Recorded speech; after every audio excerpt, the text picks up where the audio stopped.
then I might do that. So okay. Because at least it'll be natural talk. It won't be fucking weird. Well, yeah. I mean, I don't care if it is weird. It's funny if it's weird. So speaking of weird, hey everyone. Thanks for catching us mid conversation. This is the third time we've tried to do this. So this is the Bl8 Gods Podcast. I'm Cody Sanders. I'm with Frank Stoner. And yeah, I'm right here. Yeah, I guess we're here to talk about some rollerblading like everyone else has been doing. I think this is the 50th podcast to release this year. Am I right? I think it's the year of the podcast. That's fine. I don't care. So yeah, yesterday me and Frank talked for at least, I think 3 hours. I'm not sure. And we do this how many times a month? Like, we do this once or twice a month where we'll just talk for hours and hours and hours. And it was really interesting. And we both said to ourselves, you know what? Fuck it. There's already a bunch of these podcasts, but let's do one together because we've been talking about it for so long. So here we are. I think we should commit to 10 and see what happens after 10. Okay, I can do 10. I can talk to you 10 times willingly. Willingly? Yeah. I also think it should be the Bl8 God Podcast because I think it sounds kind of prickish to say Bl8 Gods as if like we're the Bl8 Gods. Well, no, we're all Bl8 Gods and we worship the Bl8 Gods together. Is that how it is? Well, there's also Bl8 Gods. I know. I've got the shirt. I know. Well, yeah, so to anyone that has struggled through the first couple of minutes with us, just a disclaimer about what you're getting into. Of course, yes, we're going to talk about rollerblading like everyone does, but we're going to try not to stick to the norm. Everyone is always like, so hey, where'd you from? How'd you start skating? But we normally, when we talk to one another, delve pretty deep into a lot of the nuances, I'd say, of rollerblading. Nuances. How do you use that word? It's a regular noun. You can use it as a singular noun or a plural noun. Okay, cool. See, Frank would know so these it can things. Take an S or not. To anyone that hasn't heard of me or Frank Stoner, Frank, what is it that you have a degree in? I always forget exactly what it is.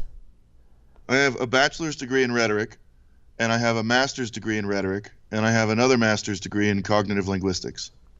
Right. So catch me this entire podcast asking Frank questions about how and why of not just how to use words, but just trying to understand exactly what it is and why it is we do the things we do. Just within rollerblading and within life. So yeah, I think that's fair. Yeah, I mean, I do that every time we talk, so it's fun to learn. And yeah, man. So I guess to move forward, now that the introduction's kind of out of the way, we had to quit talking last night because 3 hours just got taxing. But we were delving into an interesting talking point of living in the apocalypse, basically, after rollerblading's dead right now. And well, yeah, apart from podcasts. yeah, and podcasts were booming. And we were talking about, I guess I was talking about trying to find meaning in what we do since, basically the Bl8 apocalypse happened. And you were taking it some other direction. But I guess I'll let you kind of take the reins right here and break us into this subject. Okay, yeah. So as far as meaning is concerned, I think that's an interesting kind of place to start, because I think that we can actually start with the skating itself, and I think that you will probably be in a better position to talk about this after I explain my piece, probably than I will. But years ago, let's see if I can tell you when. 1 second. September 3rd, 2013, I wrote an article for One Magazine. It was the first article that I wrote for what I was at that time calling the second season of Second Place, which was the name of my column. And the article was called The Modern, Postmodern, and the Metamodern Character of Rollerblading. And in that article, I go through and explain basically what is modernism, what is postmodernism, and what is this thing that's kind of bouncing around these days called metamodernism. And I think that that actually squares up really nicely with some of the physical, like bodily things that happen in skating, or at least how we talk about them, I should say. Namely that back in the beginning, back in the 90s or whatever, and to some extent this is still true, people talk about grabbing a backslide, right? Where we didn't actually talk about grabbing a backslide back in the day because it was assumed that you have to grab for it to be a backslide. Otherwise, it's just some freestyle thing that doesn't count, right? So there's a nice parallel with modernism right there, because modernism supposes that realism from previous in history, at least in the art and intellectual world, modernism assumes that symbolism is a better way to communicate things than realism, for instance. And then what happens is, things go on and that does fine. And then you get a second wave called postmodernism. And postmodernism comes around and says, there's no such thing as rules. There's no such thing as meaning. Everything is a monstrosity. Everything is, made from incoherent parts. And therefore, the best that you can ever do is to combine two incoherent things to get a third incoherent thing. And the nice parallel I see in rollerblading with that is the ungrabbed backslide, right? Or the backslide where you don't grab your foot in any way at all. And then I would say that we abandoned that whole just assuming thing, and instead of calling a backslide and assuming it's with a grab nowadays, whenever we say backslide, you kind of have to say nowadays backslide with a grab if you want or to. Or backslide without a grab, right?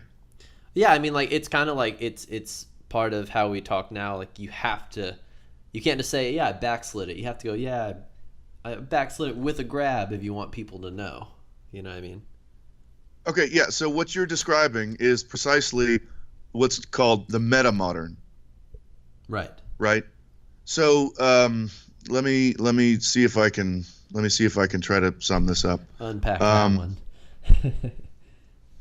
I've got this paragraph actually right in front of me. Okay, so metamodernism gives us a way to negotiate with. Okay, let me go back. All right, sorry, I got ahead of myself.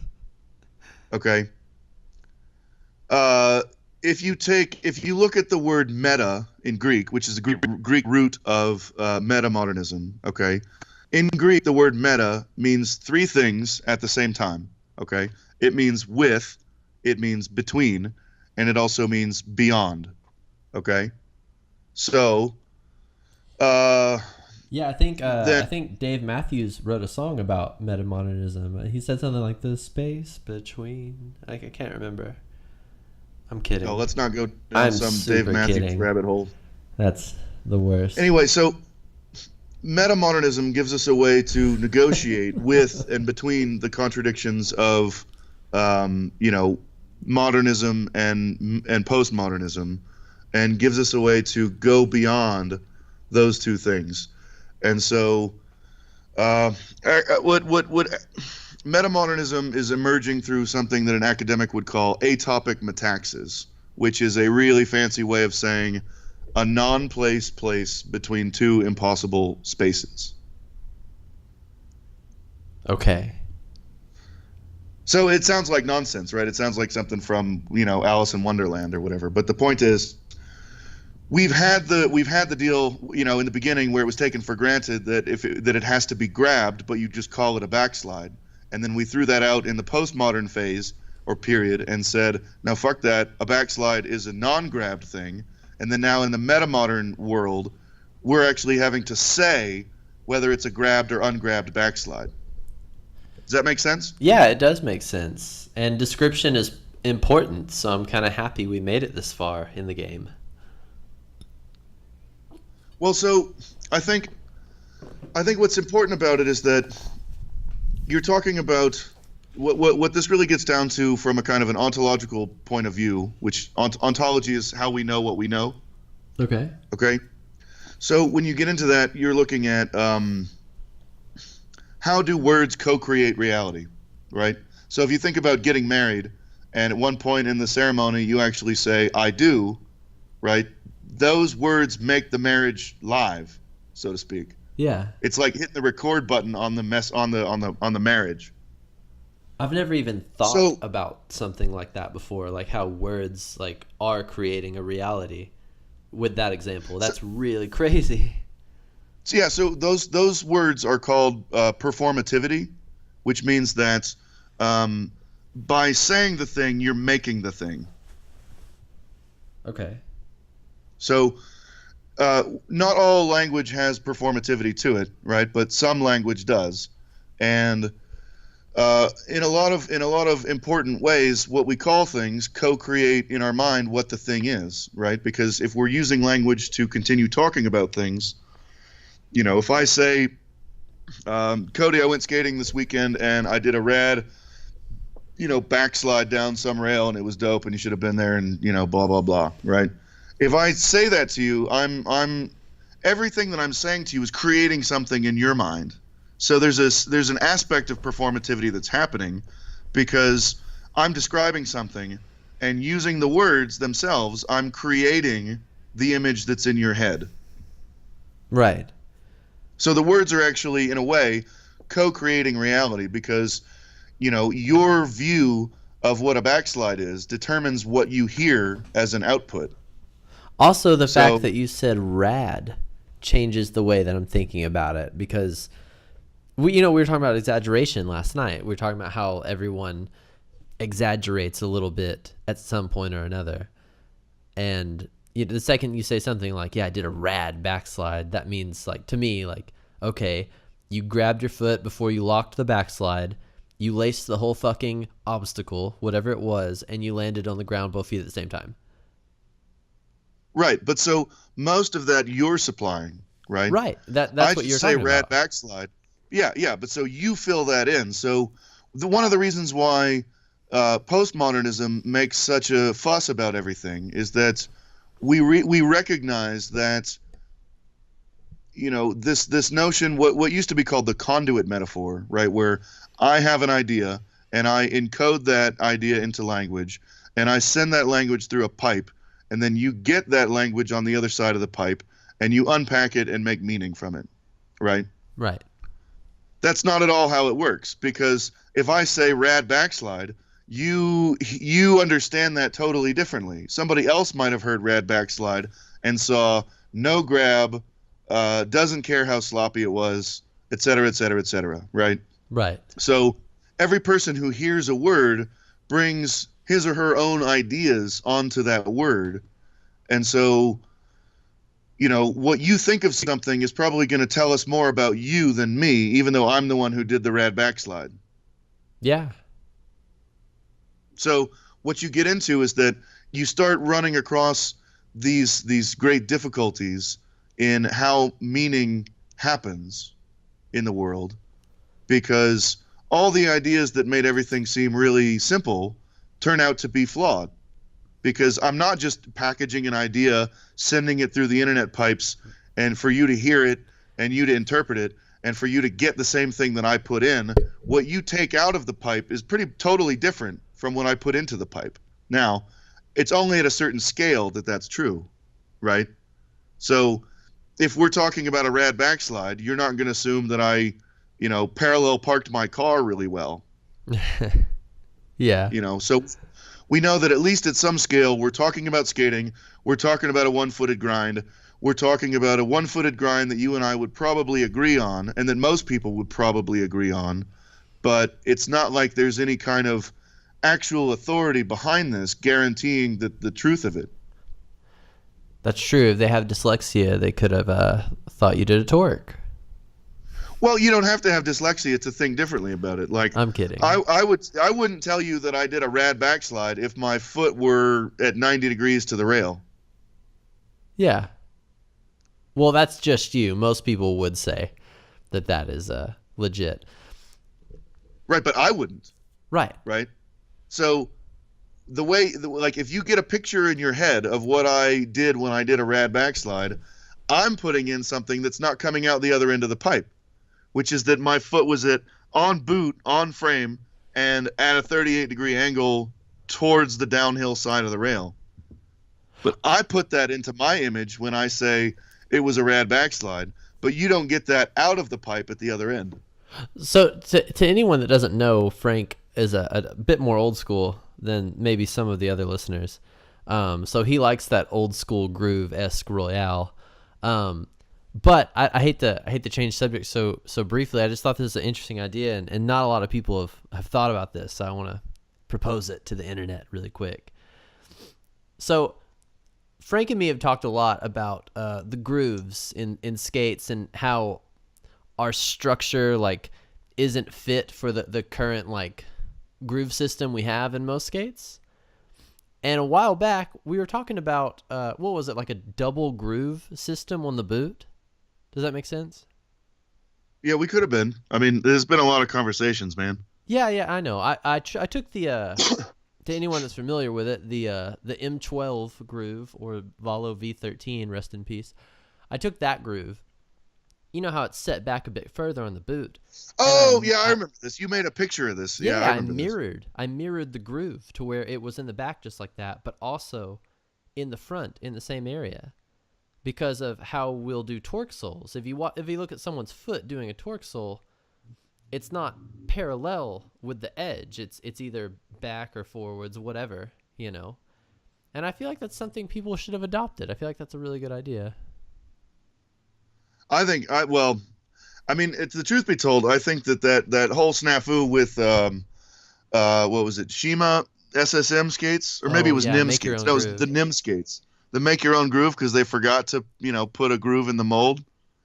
I mean, talk about like totally usurping a marketing win, out of the ashes of that fuck up. Yeah, I have an old picture of my old NIMS to where I had it. It's actually two different grooves. That was the very first time I ever noticed that. Well, that's an interesting thing. In my mind, I think that, and again, I'll probably repeat this a million times over the next 10 conversations, or however many we wind up having. Hopefully more than 10. But I think that a front Nugan that looks like a sweat stance looks like shit, and a Royale that looks like a kind grind looks like shit. But that's just me. Well, yeah, a Royale looks like a kind grind. That's super goofy. I do know a few dudes that can pull off the sweat stancey looking front farv. Like, Eric Well, there's Bailey. a whole bunch of guys. There's a whole bunch of guys, including Eric Bailey, who do the front torque like it was a fish brain. Yeah. And that's not how those of us who were doing, front torques 20 years ago were doing them. We were doing it like a alleyoop backslide, and you wouldn't backslide that way. But, it works well for some people. And some of those guys can pull it off, pretty well. And I say, good on you. But again, I'm not trying to speak for rollerblading or to get everybody to do what I want. I'm mainly saying I wouldn't do it that way. Well, yeah. Well, I'm definitely not trying to speak for rollerblading either. I'm trying to speak for me. So, here's a question. Do you think, now that there's the flat trend is here, do you think it would have been possible to have learned torques that way with all 8 wheels in there? My way or the Eric Bailey way? The Eric Bailey way. Sorry, Eric Bailey. Well, he does them and they're dope. I mean, it's not like we're clowning a guy. He's no. rad. I'm just asking. Is it even possible to learn a torque that way if you have all 8 of your wheels in there? You think so? Well, yeah, because it's in a lot of ways it's just the opposite angle from my version of a backslide, which instead of leading with the heel, you're leading with the toe. And if you think about moving a frame, if you just took a frame off of the skate and just set it on top of a pipe like it was grinding, in the regular H block position. Yeah. It doesn't really change if you move it, 38 degrees one way or 38 degrees the other way. Yeah, I guess you're right. Plus, now you've got, the Celtic style undercarriage wheel protecting style where K2's got one like that. Obviously, Wish has a frame out like that. I've made a frame like that. The evolution of the H block, or at least the grinding space in between, has changed in a pretty significant way in the last couple of years. And it's interesting to sort of point back to our theme here that that happened after the apocalypse. Let me ask you this: when do you think the apocalypse happened? Oh God. Like 2003, 2005, 2008, earlier than that, later than that? Yeah, this is maybe whenever we got pulled from the X Games, and I know that's kind of a cop-out answer, but like not having people be able to see it on like, television, that was kind of a big deal. Because that's how I started. I saw it on TV, and I was like, oh, cool. I want to do a flip. Well, so that I think that's an interesting point. Maybe we should pause on that topic for a minute because, any kind of like apocalypse movie, right? Did you wind up watching The Road last night? No, of course not. I went to bed. Oh, okay, fine. Sorry. So anyway, you get these post-apocalypse books and movies and things like that, and usually there's some major event like a nuclear war, or the robots take over, or the robots turn sentient, or whatever. And there's a moment in time, or there's sort of a period of time between when that catalyst happened and then when people are like, living in squalor like animals, right? Yeah. So there's a kind of a transition period from the way things were before to the way things are going to be in the future. And as far as I'm concerned, I think that we've still been kind of in that in-between period for about like the last 10 years. One of the things that I'm seeing is more and more people are coming to terms with the apocalypse that's happened in rollerblading, and fewer people are singing the songs about, what's going to save rollerblading, how do we get back on TV, all this kind of crap. And, I had a bit of a break from rollerblading and had come back quite intensely back into rollerblading in about 2011 or so. And at that time, there was still a whole bunch of chatter around, on Facebook, on BMag, on the message board, in lots of places where, there were a whole lot of people who seemed like it was about to come roaring back any second now. And now that a decade has passed since that time, or since, about 2008 when this all started, in my mind, a lot of those people have stopped saying that. Well, so I think maybe that's true. I don't really know, because I get on the internet and I see a lot of people still making jokes, really, like this saved rollerblading or that saved rollerblading. I think as far as that, like, argument's even concerned, TV is dead. TV died. I would go as far even as to say, like, as far as edits on YouTube and stuff are concerned, that is slowly dying too. And how we even just perceive media or see things nowadays, it's all changed from how it was whenever we first saw it. So I don't think there's going to be a resurgence or a new boom of any kind of action sport activity that kids cling to like ever again. I think scootering was the last one. Maybe, but let me put a pin in that stuff about media. Okay. And go back to where I was trying to go with this, which was to say, no.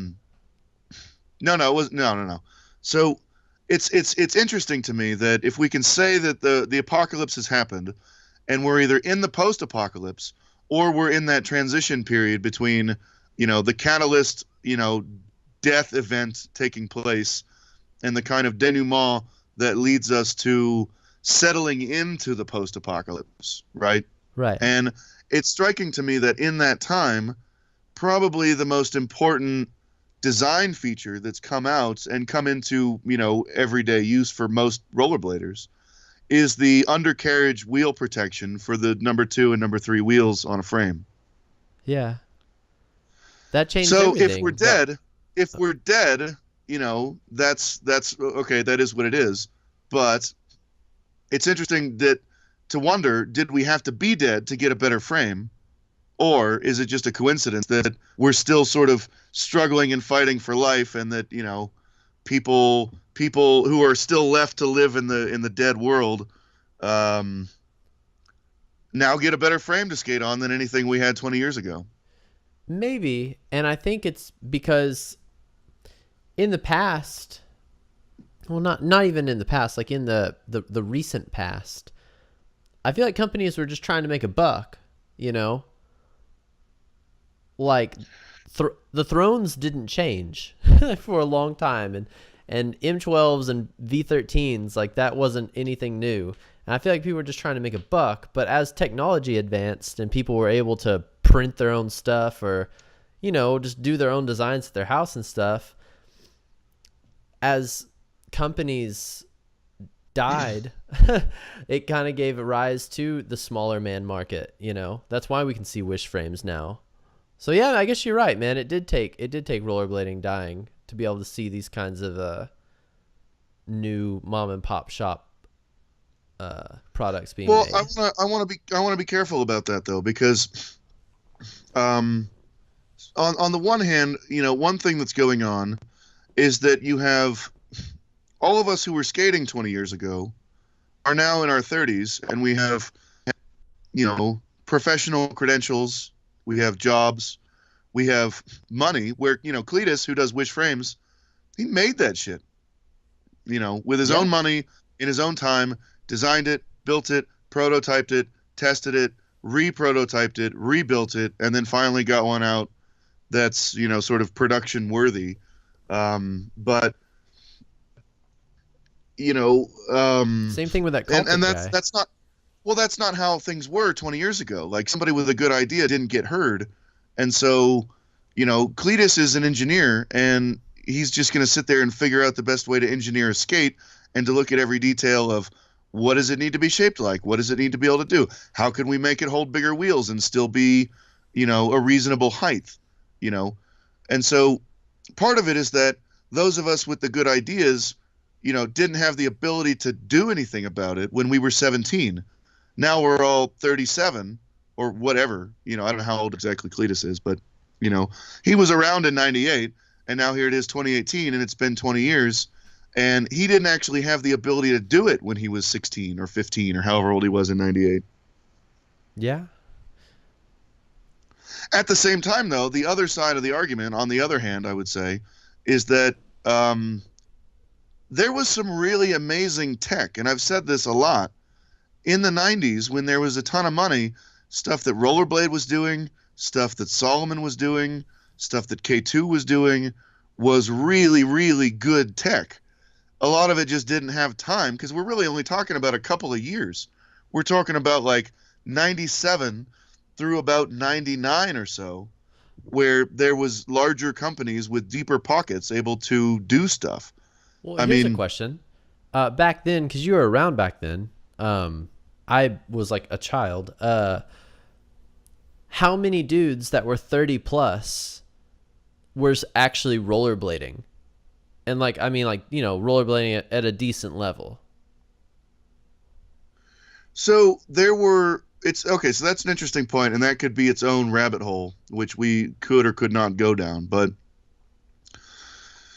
the generation of Arlo, B-Love, Brian Smith, Michael Pollack, all those kind of dudes, those guys were all like beer drinking age when most of the people my age were like 14.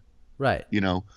If you watch Hoax 2, those guys are drinking beer, and so they're at least 21, and that shit came out when I was like, I don't know, 14? Right. So by the time it was 2000, that whole kind of what I would call first wave of rollerbladers, they were already in their 30s, but they hadn't done anything because none of them went to college and got engineering degrees, or, had already been to college and went and got a business degree. And if they did, they didn't skate on like the level that like our current 30-year-old pros do now. They weren't as involved if they did go out and seek that kind of further education.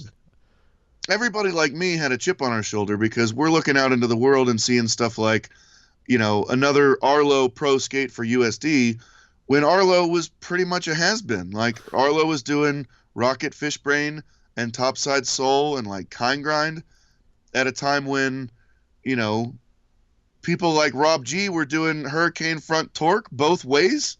Yeah. Well, like, so the where reason was the Rob G?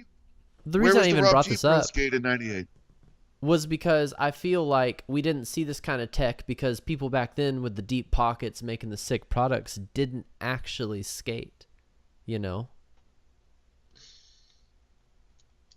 Well, yeah. So Arlo and B Love and those guys, they never really had the deep pockets. Right. We just learned this, the other day, or at least a lot of people just learned this the other day. Well, I guess a couple of months ago now about John Julio. I'm sorry? About John Julio not like owning Valo and making the skates. Like, it was just a marketing campaign for Rossi's. Yeah. I thought everybody kind of knew that.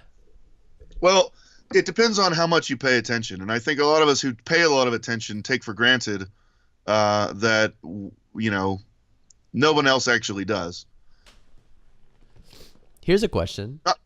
Not no one, but, not as many people as we might think. Like, we learn something like that and we think, oh, everybody knew that. Turns out most people didn't. Do you think Frankie owns Gods, the skates? I mean, I don't know. So how would I know that? I don't know the answer to that. I don't know either. I'm betting not. I'm betting it's just a deal with USD to make some skates. Oh man, that's a tough one. I feel like he does because I saw a lot of hype around it when they first released. I feel like he actually did purchase all that from Matthias, or however you say his name, Matthias or something, the guy that owns USD. I don't know. I mean, like, this is one of those kind of conspiracy theory things, but, in my mind, like, if you have to make that much media attention about it, you're trying to convince people of something that isn't true. Ooh, Frank. Okay. Sorry, I just wanted to pop that question, but continue with your point. My bad. I didn't mean to go down rabbit holes like I do. Oh God, I don't even know. Point was, right? Well, so you were talking about did it take like us dying to get those kinds of frames and stuff made? Yeah, so personally, I don't think it actually took us dying to get there. I think that the two things kind of happened side by side and aren't necessarily directly connected to each other. Yeah. Like, I don't think that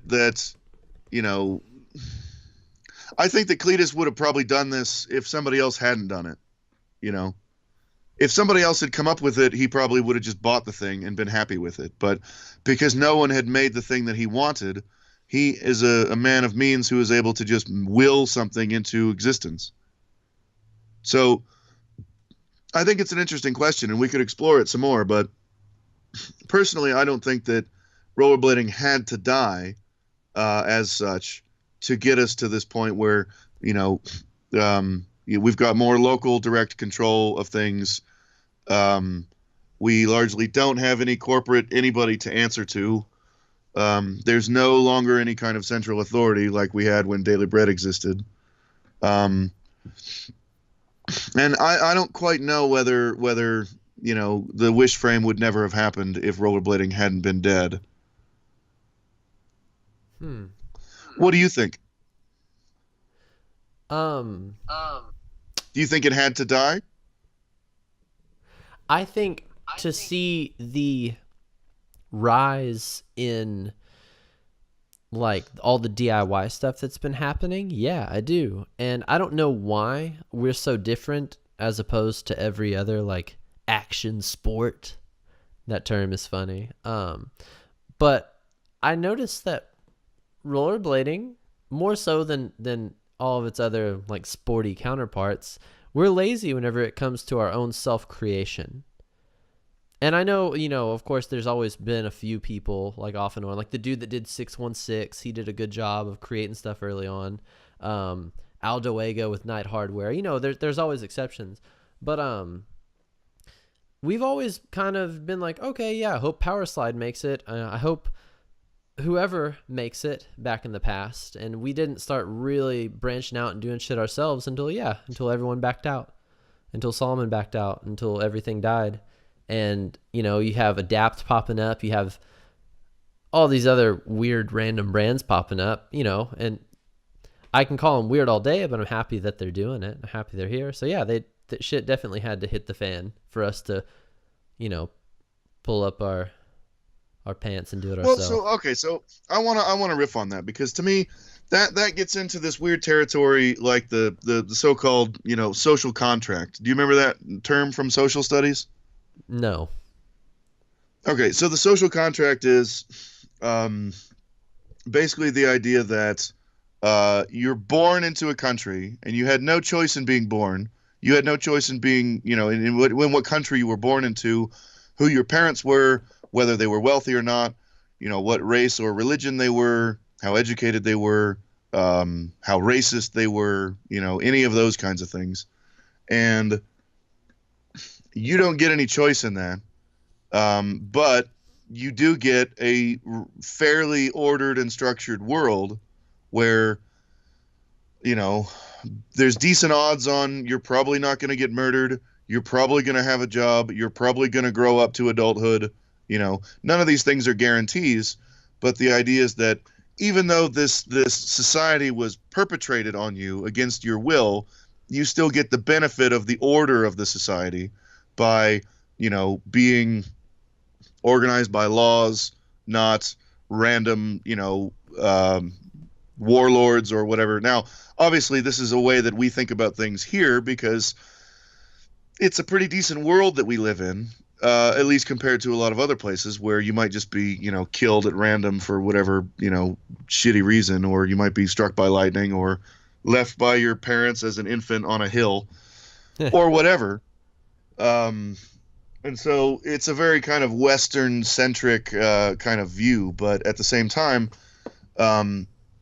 to draw a parallel between that and rollerblading, right?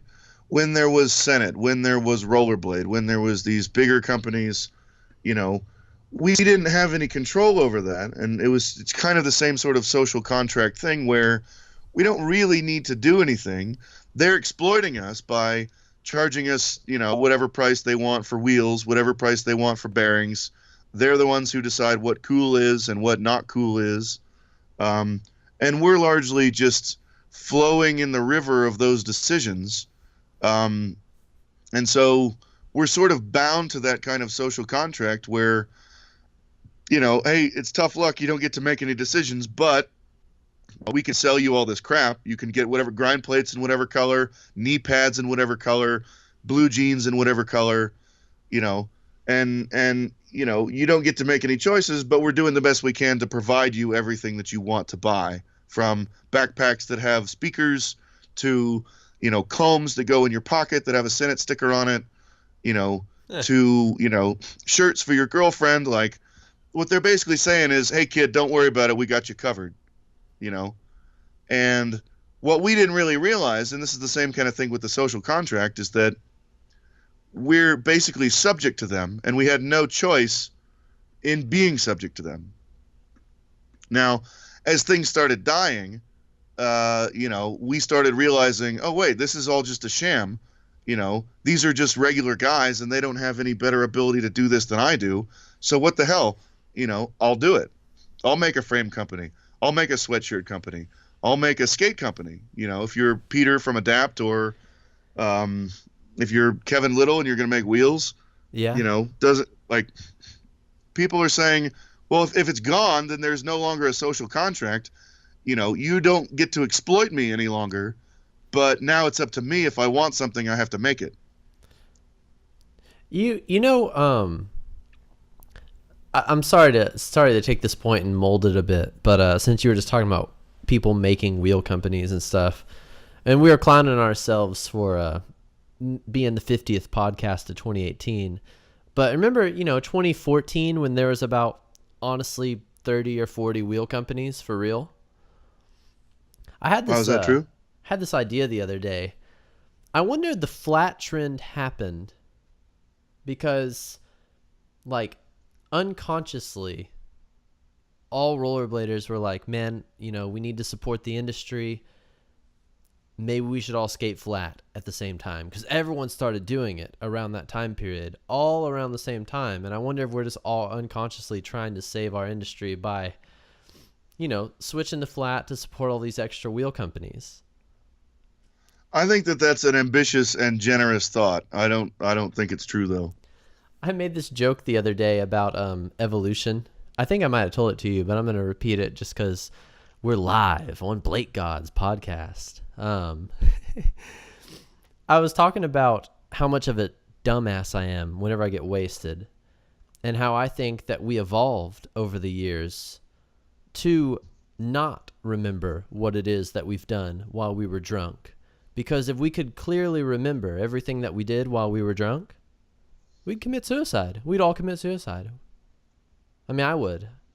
Mm-hmm. And that's where that evolutionary like idea about wheels came from, was that joke about, you know, memory loss via intoxication. Anyways, haha, thought that was funny. Well, so I'm gonna stay in character here and just Thanks. be a pain in your ass and say, you know, that's not how evolution works for a start. I know.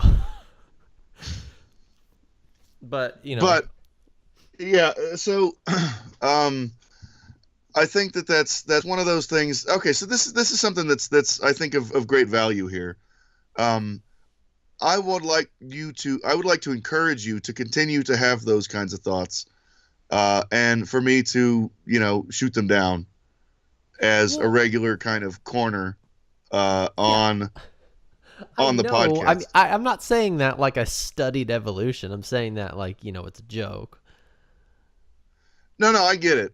But you know, one of the things that I like about a lot of the podcasts that I listen to are, and this is rollerblading and outside of rollerblading, where you cover the same, you know, topic, or the same concept over and over and over as necessary. You know, so if we had like a backslide corner every time we do a podcast, that there's some interesting backslide that happened in the world to talk about, we talk about it. Yeah. And I don't know. I think that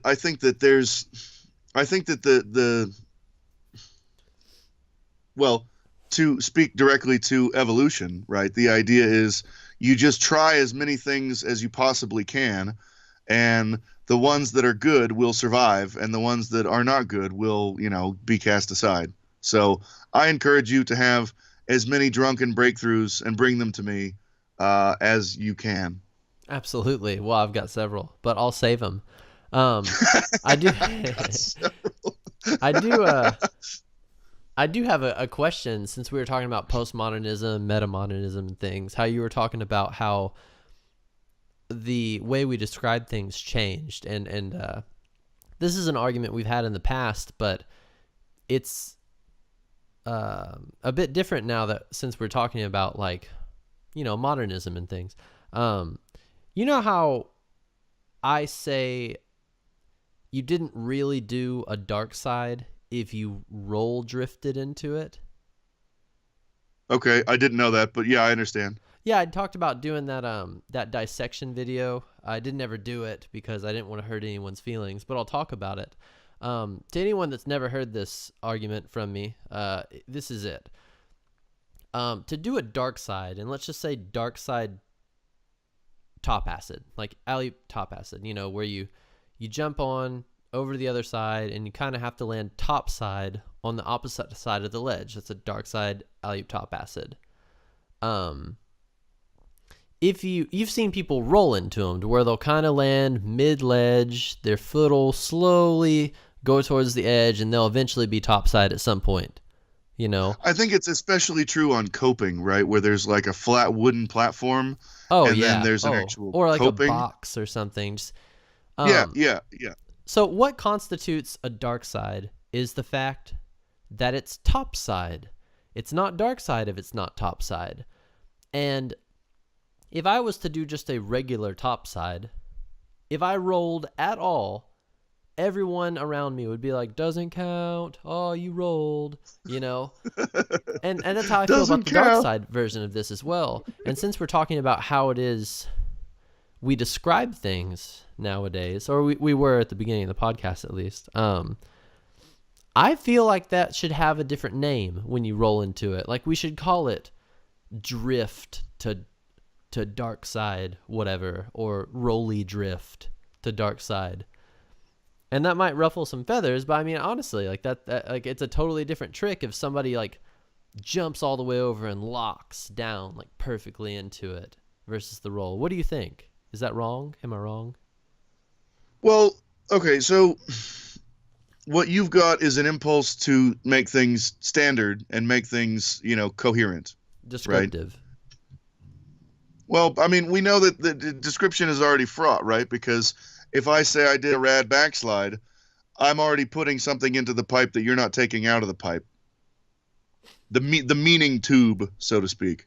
Well, rad is just a descriptive word, like an adjective. I'm talking about like a trick name. That's a totally different thing than just like saying radical, like. Well, no, because it's the same thing, right? If I were doing a backslide and I said it was rad, right, you're going to assume that means, for instance, that I grabbed my foot and then I grabbed my grab foot before my grinding foot touched the rail. And hopefully I held that grab till my grinding foot was done grinding. No, this is nothing. So maybe I just don't clearly understand. I'm saying what it sounds like you're trying to say is, if I said I did a soul, it sounds like I did a rad soul. Like that's the same things. Like I'm trying to say like we should have a different name for it so we can understand what it is we're talking about. Well, okay, so I'm not trying to say what I think. I get it. I get it. Rad rolly drift to dark side. I get it, and I get your objection, right? Yeah. So where I would go with that is to say, suppose I say I did a rad backslide, and then I sent you the clip, and it turned out that it was dookie according to your standards, right? You might say back to me, well, that was a backslide, but that wasn't a rad backslide, right? Or if it was bad enough, you might say, wow, Frank, buddy, we need to talk because your idea of a rad backslide doesn't even count as a backslide in my book. So what I think that you're trying to do is to, force a level of awesomeness or not shittiness as, being intrinsic to the thing. No, not at all. So here's why. A trick name is objective to me. Like if I say I did a soul, we know that you had to have one foot out and the sole foot locked on. You know what I mean? Like yeah. Let's stick with the dark side. Let's talk about what we're talking about. Okay, well, I mean, this is just my example. And that's why I use that as an example, because everyone knows what the fuck a soul grind is, what it's supposed to look like. Whether I say rad soul, it doesn't matter. A soul is a soul. And whenever I say dark top acid, we all know, like if I took a photo of someone doing a dark top acid, they'd have to be locked topside in acid stance, right? Yep. So if I took a photo in the middle of the rolly drift thing into it, no one would really know what the fuck I was doing, Like people would be like, why is that guy rolling on top of the ledge with his foot in a weird acid stance but not locked on correctly? Okay, so I would just call that like a shitty one, So I mean, you're saying either it's not the thing, or it was a shitty version of the thing. So you're saying that if you roll on the dark sides, it's less cool than it is to just lock it, right? Well, okay, so there's two separate things going on here. One has to do with language and one has to do with reality. Right?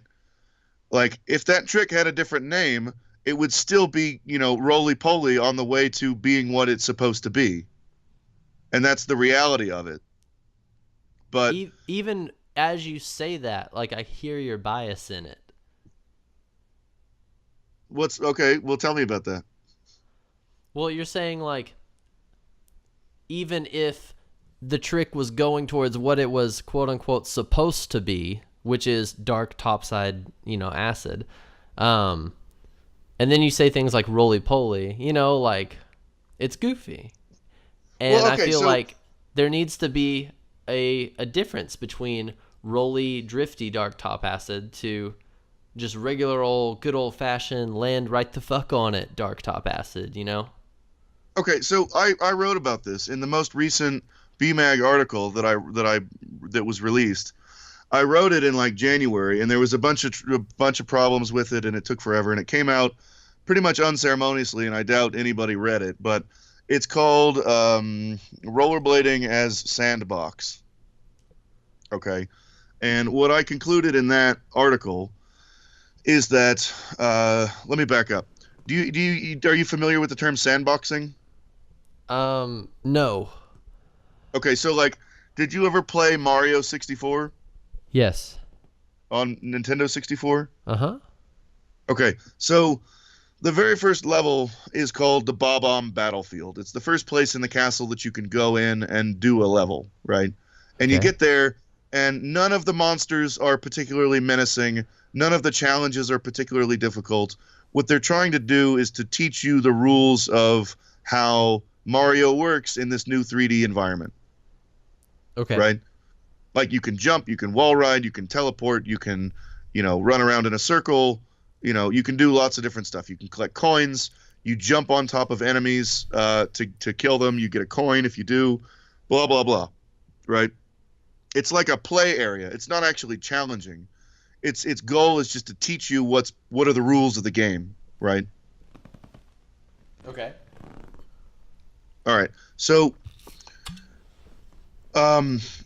what the article is about is to say that the actual skating part of rollerblading, we generally accept it to be okay to do a lot of experimentation, find out whether things work, find out whether we think things are cool, and not necessarily shame people into, hiding under the bed if they've tried something that turns out to be, uninteresting or uncool or whatever. Okay. All right. So what's interesting is that you might actually predict that if we skate that way. Sorry. No problem. If we skate that way, we might talk that way also. But rollerblading has never been that way. There have been the most ferocious debates about language as long as there's been rollerblading language.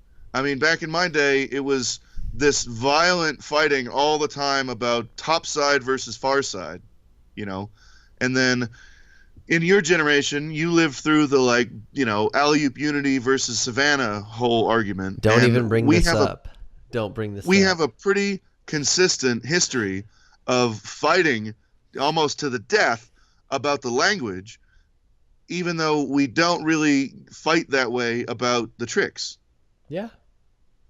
Okay, so it's interesting that we are willing to sandbox the skating, but we're totally unwilling to sandbox the language. Well, the language is the most important thing because I feel like giving things descriptive names not only allows us to communicate, which is super important, but also makes what we're doing quote unquote real. You know what I mean? Well, okay, so what I would suggest there is what I talked about in the article was how in the United States, a royale has always been called a royale. Right. With some exceptions for some regional things where, maybe some guy in some local town in fucking wherever, did a royale first and was calling it a ham sandwich or whatever. Yeah. Who cares, right? That's lost to the annals of history, and it's basically lost to oblivion. But the Australians the Americans called it a royale, and the Australians called it a shifty. A shifty, yeah. They still do. And I think a lot of them do, yeah. Okay. But so the catch is, in the United States, shifty was the, derisive name. Derisive means making fun of somebody. Name for the trick when you do a front side to royale. What was that? What that was? Well, or so basically, shifty is or was in the United States 25 years ago. The idea that you jumped onto some kind of a royale looking thing, but didn't have boot, and then got boot later. I thought that was called slash stance. Okay. And also, to go even further, I thought a shifty was whenever you jumped up, like jumped a gap, and it looked like you were going to 180 because your legs went sideways, and then you pulled them back to forwards. Okay, so there's lots of regional differences, and what you remember and what I remember in our own hometowns can be different. No, that was in Daily But Bread. What? The shifty, the gap shifty. That's where I learned that. Okay, well, it doesn't change my point. Okay, sorry. Right? We had gone out of our way. Some of us had. I would, hasten to say most of us. But if you haven't heard of it, then you're not going to buy it that it was most of us. But as my memory serves, the usage that I was familiar with was that shifty was the name given to a shitty budget royale made to make fun of people who couldn't just jump straight into royale. Right? You basically jump on your outside edge, and then when you feel safe enough, you kind of like put the boot down. You cold-hearted young boys making fun of people. Okay, but so that's what you're doing right now, where you want some name like Roly Poly to dark top acid. No, right? I'm not making fun of anyone. I do want it to be descriptive completely.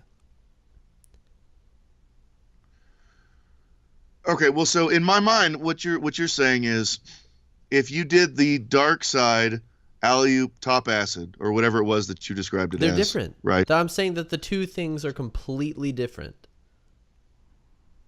and that they need separate names. No, so I would say, well, okay, so let me back up. Do you think that people are intentionally doing this roly-poly to dark top acid, or do you think that if they were better, they wouldn't do it that way?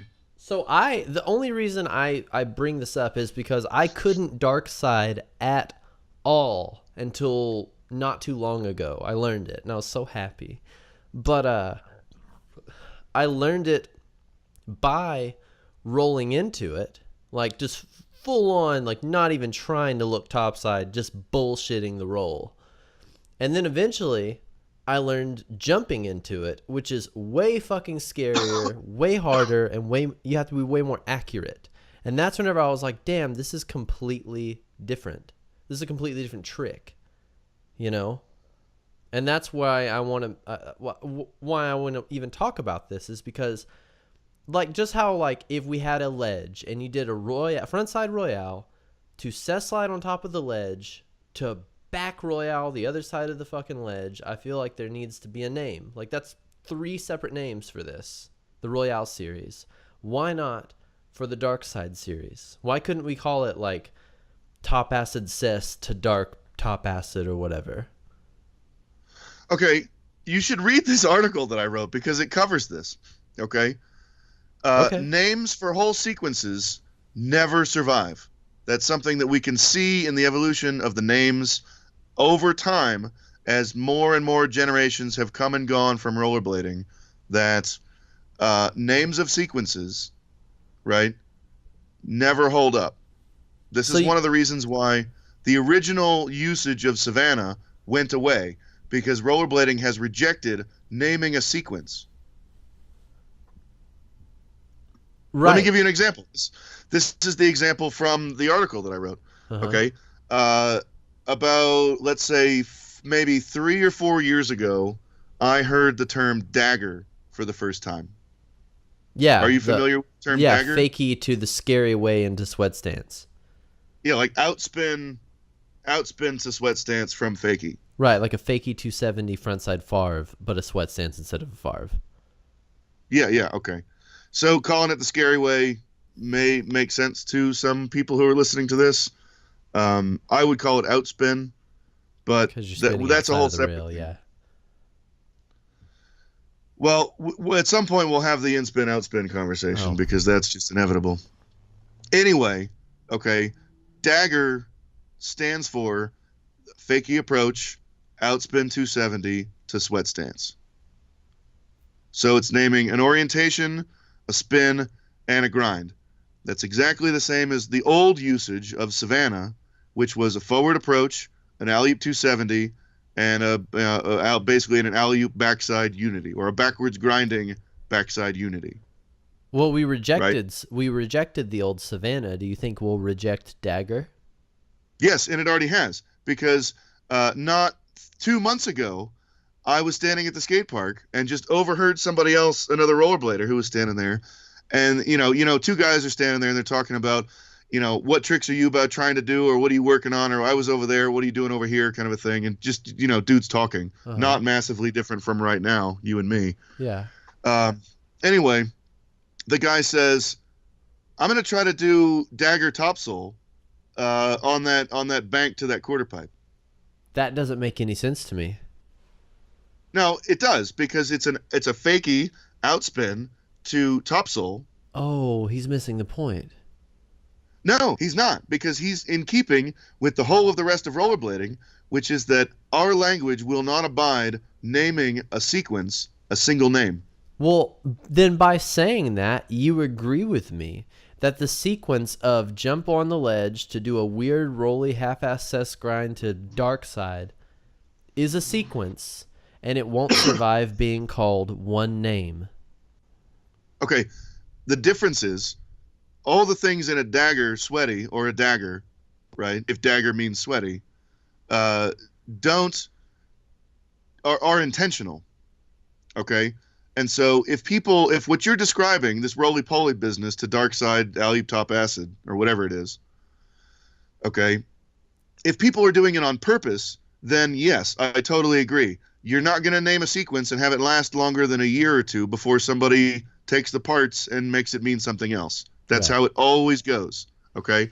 Now, if you're saying that people are, cheater or budget or roly-polying their way into a harder trick and wanting, store credit for something that's sloppy, that's a totally different matter. I'm saying people aren't even aware of what they're doing.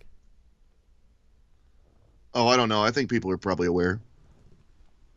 Yeah, I mean, maybe some, for sure, maybe some, but just how you were saying earlier, how some people don't know exactly what rad would mean. Some people, I think, are not aware that they're doing some weird, budgety, strange Okay. shit. Anyways. Okay. Let me go back in time a little bit. And this is one of those things, you and me talked about this the other night. Okay. We're going to make a habit of not name dropping people just to clown people. Right. Oh, of course. Okay. Except for But Eric Bailey and Arlo earlier. Sorry about that if you ever are listening, which you won't. well, let me get to my point, and I think it'll be the same thing, and the same point will come around. Okay, so a long time ago, Pat Cantola, who a lot of people call Patrick Cantola, I've always called him Pat, but he hates being called Pat. Anyway, Pat used to. So so in my generation, everybody had learned Soul before Royale came out, and then when Royale came out, the people who learned it were like, "Oh my God, you got to learn it! It's so much easier. It's the easiest thing you've ever done." And those of us who took a little bit longer, who were Leo the late bloomer, took a little bit longer to learn it, had a really hard time understanding how it could be true that these guys who had already learned it were saying it was so easy, because when you've got metal grind plates on the outside of your skate and no groove, and a frame that's 4 inches tall, it wasn't obvious that it was an easy thing to do. But once we all learned it, a lot of us got stuck in the idea that a Royale is a piece of cake. You want to talk about a gnarly trick, talk about a front side, man. Front sides are crazy, They still are. And a lot of people think that. It's one of those kind of like, once you go through the looking glass, the thing that was easy originally becomes hard because you've sort of changed your structure of your brain about how you do things, so that one thing seems safe and the other thing seems scary, even though if you look at someone who's learned how to skate and was good at front sides and then learned how to Royale and then a year later, front side, they self-report is scary, you know, that's a strange phenomenon. Okay. Anyway, Pat Cantola had gone down that same road, and there was a point when, or let's say around like VG7 kind of territory, where sweat stance had become cool again, at least in that sort of short term basis, right? And everybody had been doing mistrials, okay, because mistrials are safer than sweat stance, or at least for some of us, right?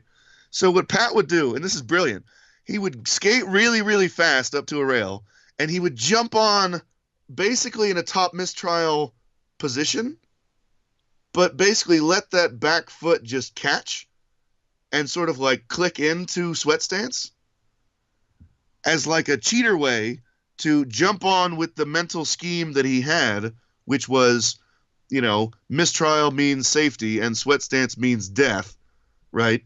So it's a kind of a workaround to make that sweat stance happen and to be able to commit to it when you're up in the air above the rail, where your brain and body are actually deciding whether you're committing or whether you're going to bail, you know?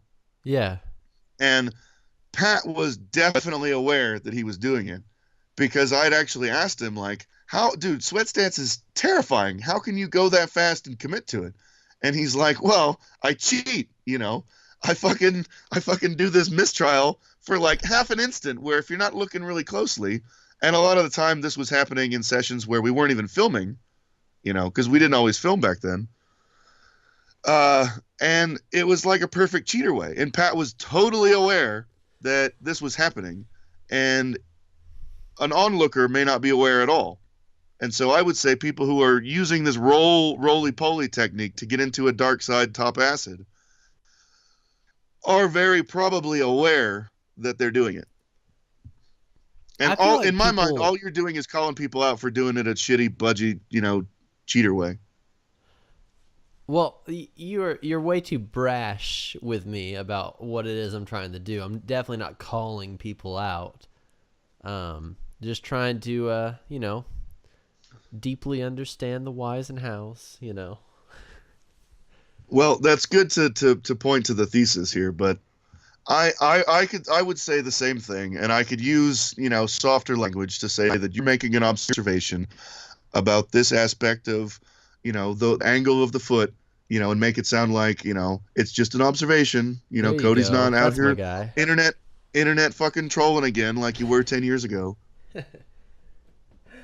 Well, I mean, like, I feel like nowadays, especially, we're a lot more aware of all the little minor details of skating, because we're not hammer focused and we're not big crazy shit focused anymore. We're definitely more style focused, and that's something. Yeah, I mean, I'm definitely gonna point out things nowadays because we're watching, all of us, like as a community, like we're more into the finely tuned aspects. I feel like maybe I'm wrong, but I don't know. Well, so I think that you speak for a demographic who is doing that. I think that it's unfair to think that everyone is doing that. Well, just because like rollerblading's at such a smaller scale now. Like I feel like the focus is more so on what exactly it is you're doing with your feet. Well, okay. I'm gonna say this without naming any names, but let's just say that we've all had the experience where we're playing a game of Blade or Bl8 or whatever on a box or a quarter pipe or something, and some dude does some sloppy ass thing of whatever the set trick was, and it's like comes off like he laced it, you know, and he didn't even fucking do it. Oh yeah. You know, so the guy who does that is not who you're talking to, because he's not studying, you know, the Royale angle and whether the guy rolled. Like he's looking at it from a way zoomed out macro perspective where, you know, close enough is good enough kind of a thing. And I think that there's still a lot of rollerbladers who don't care. Well, you know, if you do a front farfanugan and you're on your outside edge and not boot, a lot of people will call that a farfanugan, and you know, to them it is, I guess. I feel like those kinds of people are not currently listening to this podcast, though. Well, probably not, because we're trying to go balls deep into the like minutia of meaning and rollerblading, and if you're not into the minutia of meaning and rollerblading, you're probably not listening. If you can't get balls And deep on your Farfignugan, then get the fuck out at this point. well, I don't know. I mean, I think that something that's really important that's happened is that a lot of the guys who are really good are very happy to have anybody to skate with, and if it's some guy who's some old codger who's in his late 30s or early 40s, they're thrilled just to have somebody else in the crew. Oh yeah, I mean I'm the same way. So there's a lot more sympathy now where if you run everybody out of town who can't do a trick right, if you've got 5 guys in your town and one guy is sloppy and you run him out of town for being sloppy, now you got 4 guys in your town. Well, I'm not running anyone out of town. Like nobody's running people out of town. Like I just want to you know what I'm talking about. Like you know. We talk about this all the time. Frank, so hey everyone, Frank gets on air. And now he's a bashful bear, and he doesn't want to call anyone out for not getting boot on your Farfignugan. For the record, and I want to be clear, Frank wants you to know that you need to get boot on your Farfignugan. I do, but I wouldn't put my preference above that person skating and having fun, right? Oh yeah. I skate with people who are good and who should know better, and don't, and want to say that their Farfignugan counted, and I'm saying you're better than this. Fuck you. That's like cheating in cards. I saw you look. So, but my point is that 20 years ago we did run people out of town, and the way that we did it was by not calling you for a session. If you're a thief or if you're shitty, like we don't have time for that in our crew. You're out of here, and we don't actually have to physically run you out of town. We just quit eating lunch with you at school. We quit calling you when it's a session. It's effectively the same thing. It's like what do they call it? Being excommunicated from the church. Yeah. Like you still live in the town, but you're not allowed in the church anymore. Your crew was like the Plastics from Mean Girls. I mean, kind of. Sorry. But the thing is, like, it gets into like a cult mentality or a gang mentality where one person might feel that way and might cause that to happen through manipulation and gaslighting and whatever else. And not everybody in the crew necessarily believes that, but you go along with it because we're kids and it's easier just to, not rock the boat than start a whole fucking thing. And you might not even like the guy that much anyway. Like, well, I don't really think it's that big of a deal, but I'm not going to risk my own status to, keep this other guy who I don't really give a shit about in the crew, So I don't know. I think that kids can be pretty treacherous, and a lot of people have a hard time growing up because of those kinds of facts. Sheesh. Yeah, Austin sounded like a motherfucker of a place to live back in the day. Well, I mean, there was a lot of ambition because there was a lot of us who were really good and were trying to, make the choice between going to college and being a pro rollerblader at a time when there was money to be had. There was, prestige to be had. There was, and even without getting into all those things, it's the prospect of getting to skate with guys who were way better than you on the basis that if you have access to skate with those guys, you'll get better. Yeah. It's really rare, I think, that you have somebody who is just 10 times better than everybody in their town. Maybe you have that, maybe you don't, but, back when there were a lot of rollerbladers, there was enough people to kind of cordon off into, basically comparable ability levels. Yeah, you'd have A team and B team. Kind of, yeah. Like in Austin, there was nobody in our kind of clique or crew who couldn't skate a proper fucking handrail, Like, when people can't jump on the rail, like, okay, you need to go back to the P rail or to the skate park or to whatever, because, I mean, my attitude about this was very different, say, from Jason Howard's attitude about this, where my attitude was like, look, we're trying to go here and skate, and we're going to get kicked out in 10 minutes or 15 minutes. And that amount of time is fixed, right? And so if I'm going to try to go and get 4 or 5 tricks done on this rail today, if I've got 20 kids who are skating up and looking at the rail, skating up and putting their hand on the rail, skating up and looking at it again, like, you're killing my time here, kid. You know, I've got 10 or 15 minutes to get these 10 tricks done or 5 tricks done or whatever it is. Oh, and this is business. Got to get that Razor Flow sponsorship. Well, I mean, it was a big deal, man. I'm just kidding. I know. We took it seriously. And it's also like, it's not necessarily about sponsorship. It was about, my own goals, right? Like, I just learned this trick on my box at home in my driveway, and I'd like to take this to prime time, and this is the perfect rail to do it. And so, in 15 minutes with 5 guys skating, how many tries am I really going to get? 10? 10 tries?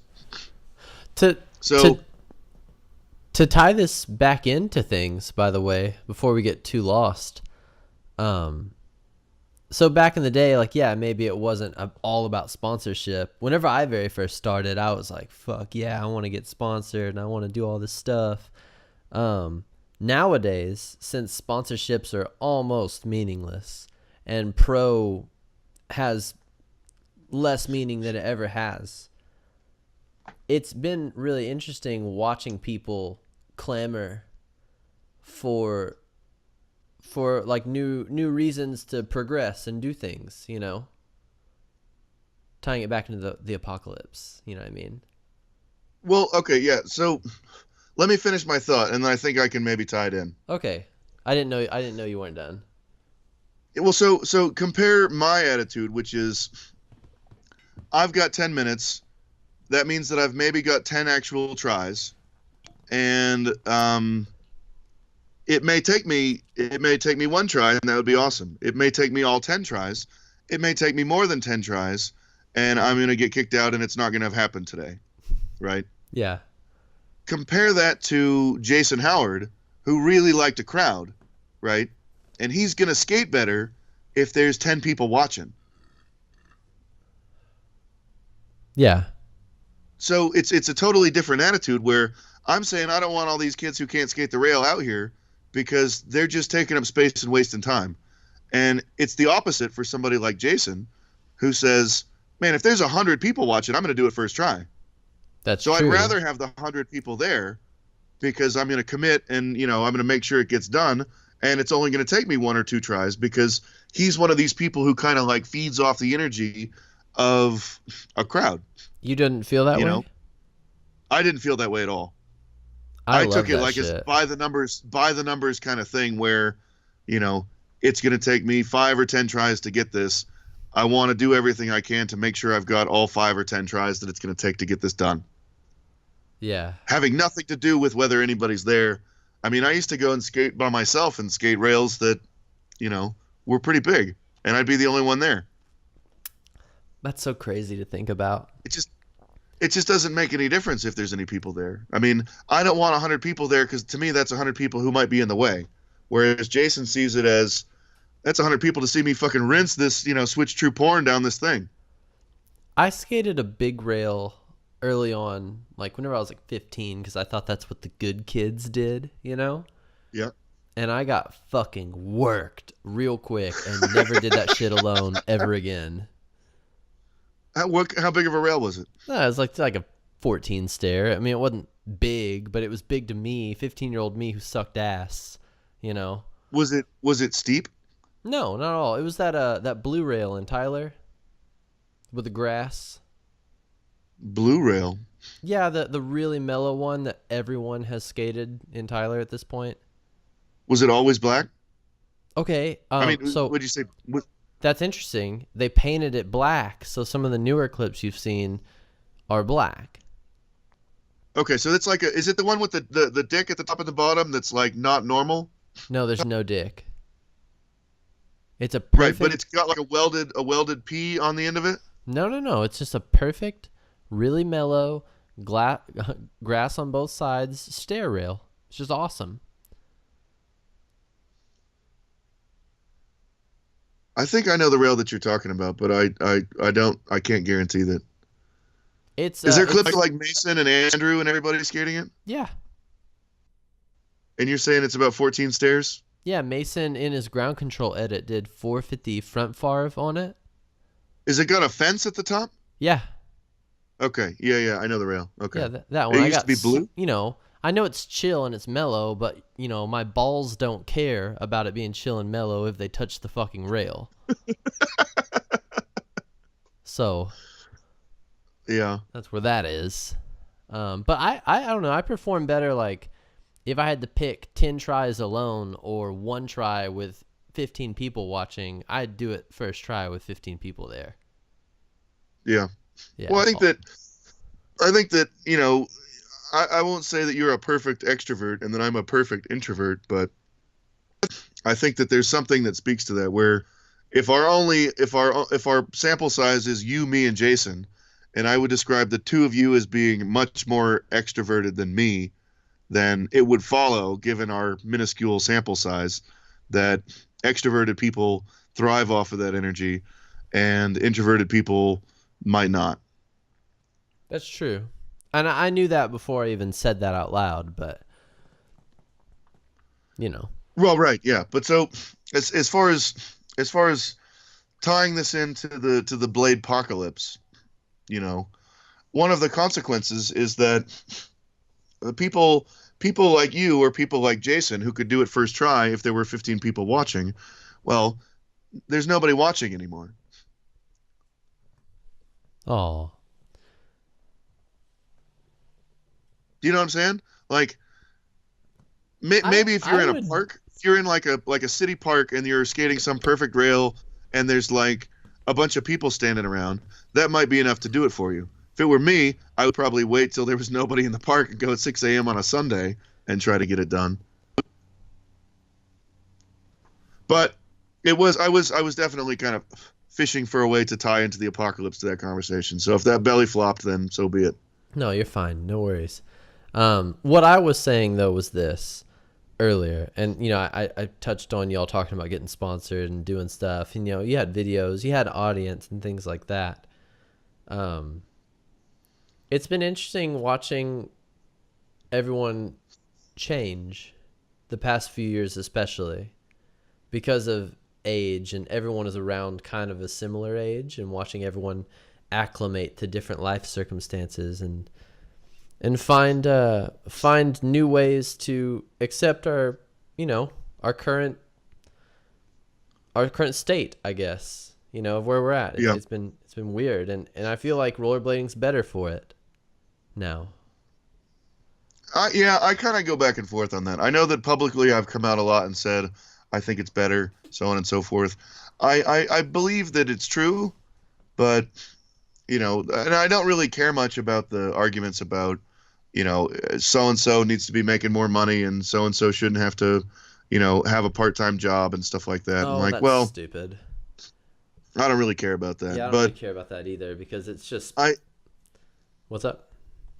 Oh, I was just going to say, I think that the argument that I've made in the past about it being up to us, you know, I don't know that we necessarily have more ability to control our destiny than we did before. Well, So, for instance, okay, if you look at Brexit from what was that, 2 years, last year? Yeah, it was last year-ish. Okay, so the idea there is that, you know, the Conservative Party in England has been slowly gaining momentum, and they had a referendum vote, a non-counting vote. Like, it was basically just a glorified opinion poll, but it wasn't advertised that way. And a whole bunch of people in England were saying, yeah, you know, fuck this. The Europeans, you know, they're just all up in our shit, and they're charging us all this money, and we don't get to control everything, and blah, blah, blah. And, you know, we should just leave. We should just fucking leave the European Union, and it would be dope, you know. And what the consequence of that could actually be that if they decide to leave, excuse me, and they actually, push the button to set into action the departure from the European Union. Scotland is saying, hey, you know what? Fuck you. If you leave, we're staying, And then Northern Ireland is like, well, shit, we don't even like you guys, dude. We're just going to join Ireland and just, the whole of Ireland, North and, Republic of Northern Ireland and Ireland might just be one country again. And then London might go full fucking Hong Kong and be like, well, we're leaving too. And then you've got like rural England and rural Wales being like, wait, we voted for this.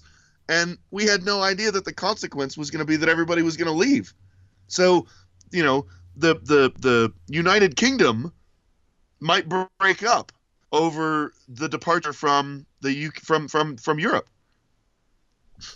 And so the unintended consequence was, fuck you, we go alone, we'll be better on our own, and then the whole thing falls apart and leaves you with nothing. You'd said in the past, because I know you're trying to tie that into blading, and that, like, we're apparently going to fall apart if we try and do it on our own, but you'd said that even if every company quit making rollerblades, that we'd always be fine. Well, yeah, I can say that, speaking for myself, where the horde of shit that I've got in my garage can keep me skating pretty much until I'm unable to skate. Well, you'd said that there'd always be the Peter Weinitz, however you say his name, the guy that does adapt, and there'd always be the Kevin Littles of the world that would be around. Oh, okay, yeah, so that is a different argument, but yeah, I think that that's possible. Is it a different argument? Yeah, so one is that everything becomes super small time, but there will still be new products being manufactured, even if it's happening on a, cottage level scale, right? I'm saying if everything is just completely dead, like as if the world ended and manufacturing were no longer possible, as long as I had everything that I've got in my garage, I can keep skating with everything I've got until I can't skate anymore. So in one case, manufacturing stops. In another case, manufacturing continues, but it's just very small. Yeah. So there's slightly different arguments. I like that there's a lot of small scale stuff happening because, and I've said this before, I'll say it again. I feel like if you really give a fuck and you put your money into a smaller thing, or people that are going to put out more quality gear, different stuff, like actually progress with the money that you're gifting them, I feel like that's more important than just buying a horde of M12s, And I like that maybe we're small time. Maybe. I mean, I think that if you look at the skates that Peter is making at Adapt, you're getting there what you're describing.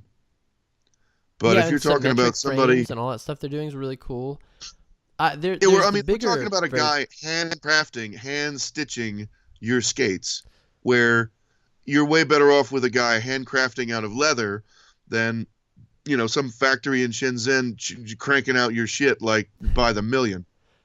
There's a bigger point to small time, which is something I've said as well, which is like a company like Sunshine or Razors or Ground Control, to where they actually do new shit all the time still. So if you're putting your money into a company like that, then sick. They're making the big frames, the mega frames, the shifts, all the weird stuff that they do.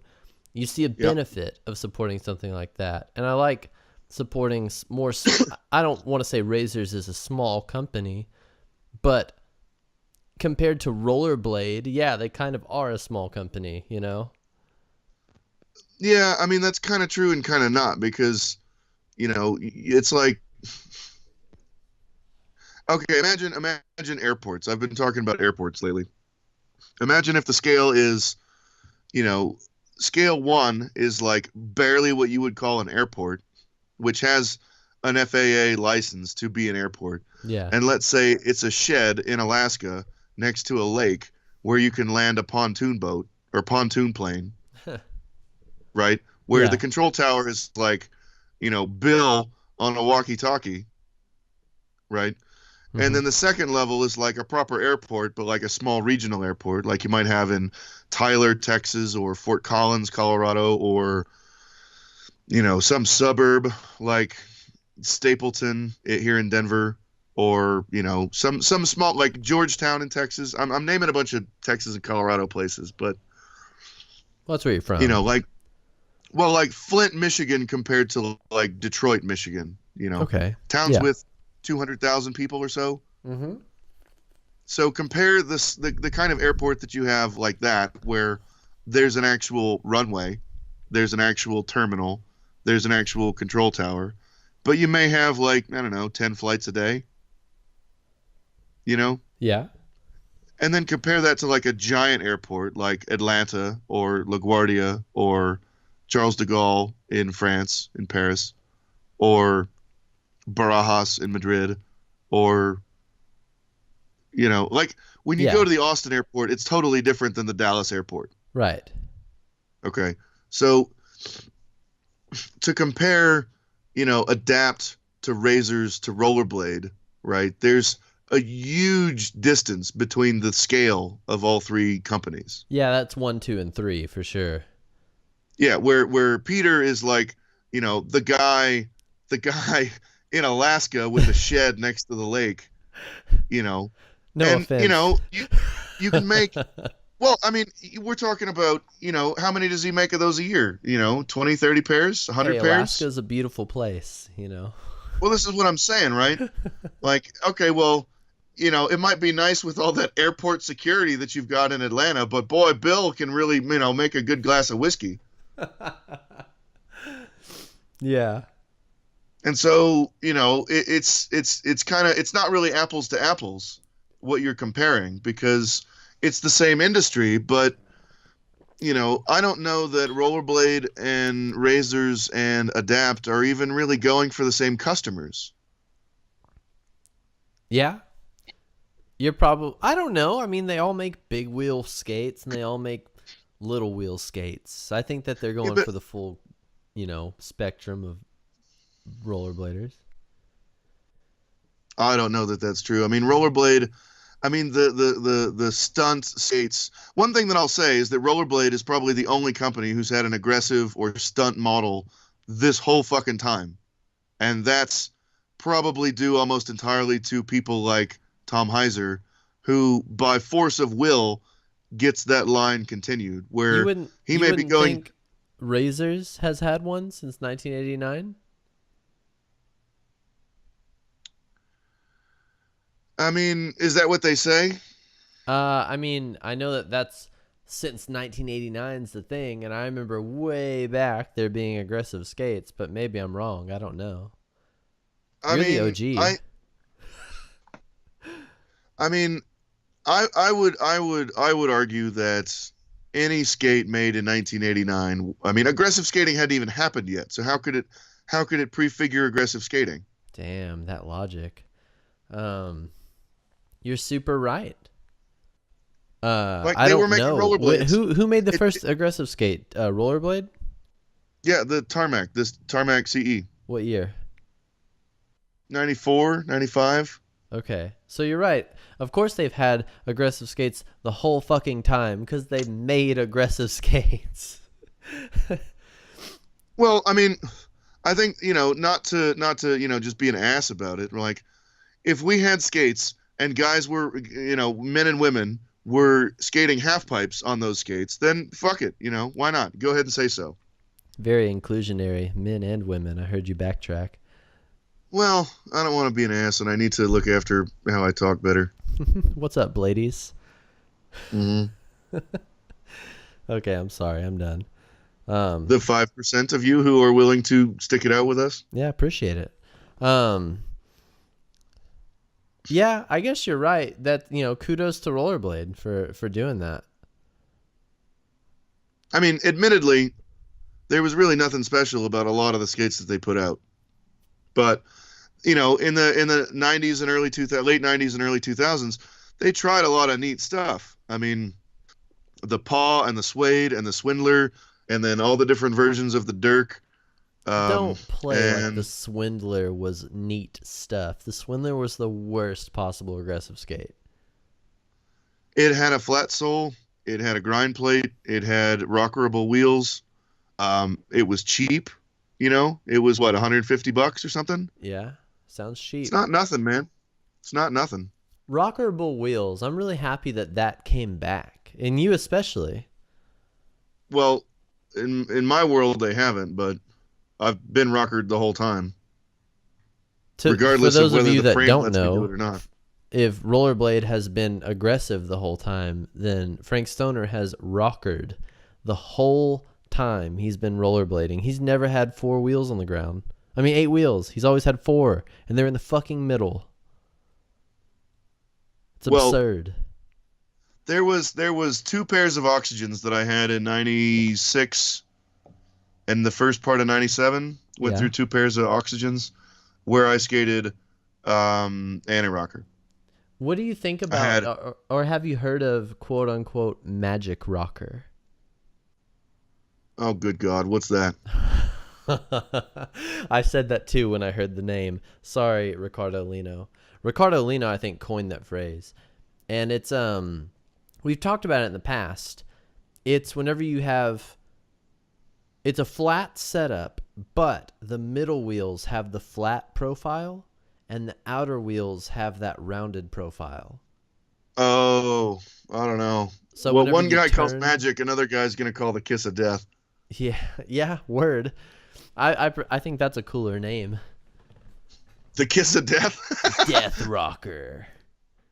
I mean, I get exactly what he's talking about, and geometrically he's exactly right, that you can have all 4 wheels touching while you're standing straight up and down, but when you're carving, you actually profile out on those middle 2 wheels and can turn better.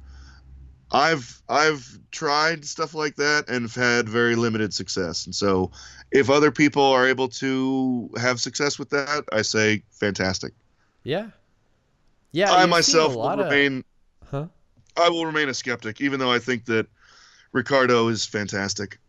Yeah, all the stuff he's been doing, like whenever if anything is new, I feel like everyone, and myself included, will be skeptical and maybe even a little hatery about it. They'll be like, what's this new stupid thing, But he's really kept up with his little vlog and, Well, don't call it little. I mean, that's just mean. No, I don't. That's just how I talk. It's not a little vlog. It's a big vlog now. It's huge. He's got a big audience, which is fucking cool, And I watch multiple of the episodes. Like whenever I see him pop up, and it's cool. I don't mean little vlog. I mean little vlog like how I'm holding a little mic and doing our little podcast. Like I mean it like that. Yeah. Yeah. Touché. Sorry if that's offensive. But no, dude, I think that dude's badass. I'm happy that I think the most important thing in rollerblading is consistency. And we have had almost none. Really? I don't know that I would go down that road at all. Dude, we've had like maybe 3 companies stay around for the full fucking time we've been here. Well, but... Yeah. Yeah, well, but that does. I mean, we've consistently been doing soul grinds the whole time. What I mean, like you're just gonna pick. You're gonna say that consistency is the most important thing in rollerblading, and then you're only gonna point to one aspect of rollerblading, which is the companies. Well, There's a great deal of consistency as a whole. I mean, yeah, I guess we've kept. The language has been consistent. The tricks have been consistent. The bias towards grinding has been consistent. We have the talked male about domination. How the language has changed. The entire time the male domination hasn't ever changed. There's been a great deal of consistency. Okay, yeah, I mean, yeah, there's a base, a very small base of consistency, thank God, or we wouldn't have anything to talk about. I don't think it's a very small base. I think that most of what we've done the last 20 years has been pretty consistent. The shape of our feet and what we call the shape, for the most part, is consistent. The 3 or 4 companies that have stuck it out, consistent. Everything else, the trends, the people, how it is we can, like do everything around rollerblading is totally different though. I don't agree with that at all. I would say that we have consistently reflected the time right? Where in 1995, huge pants were the thing, and in 2010, skinny jeans were the thing. We've consistently maintained trends with other action sports, with the other kind of alternative aspects of culture. Our language has largely stayed the same. There are things that we can trace through and through. For instance, flipping not being cool almost the whole time. Naming degrees for spins has been consistent uniformly across all of action sports. I would say flipping is back. Music has largely been consistent. Doing video edits has largely been consistent. Having plastic-based, mass-produced skates has largely been consistent. Male domination has largely been consistent. Homophobia has largely remained consistent.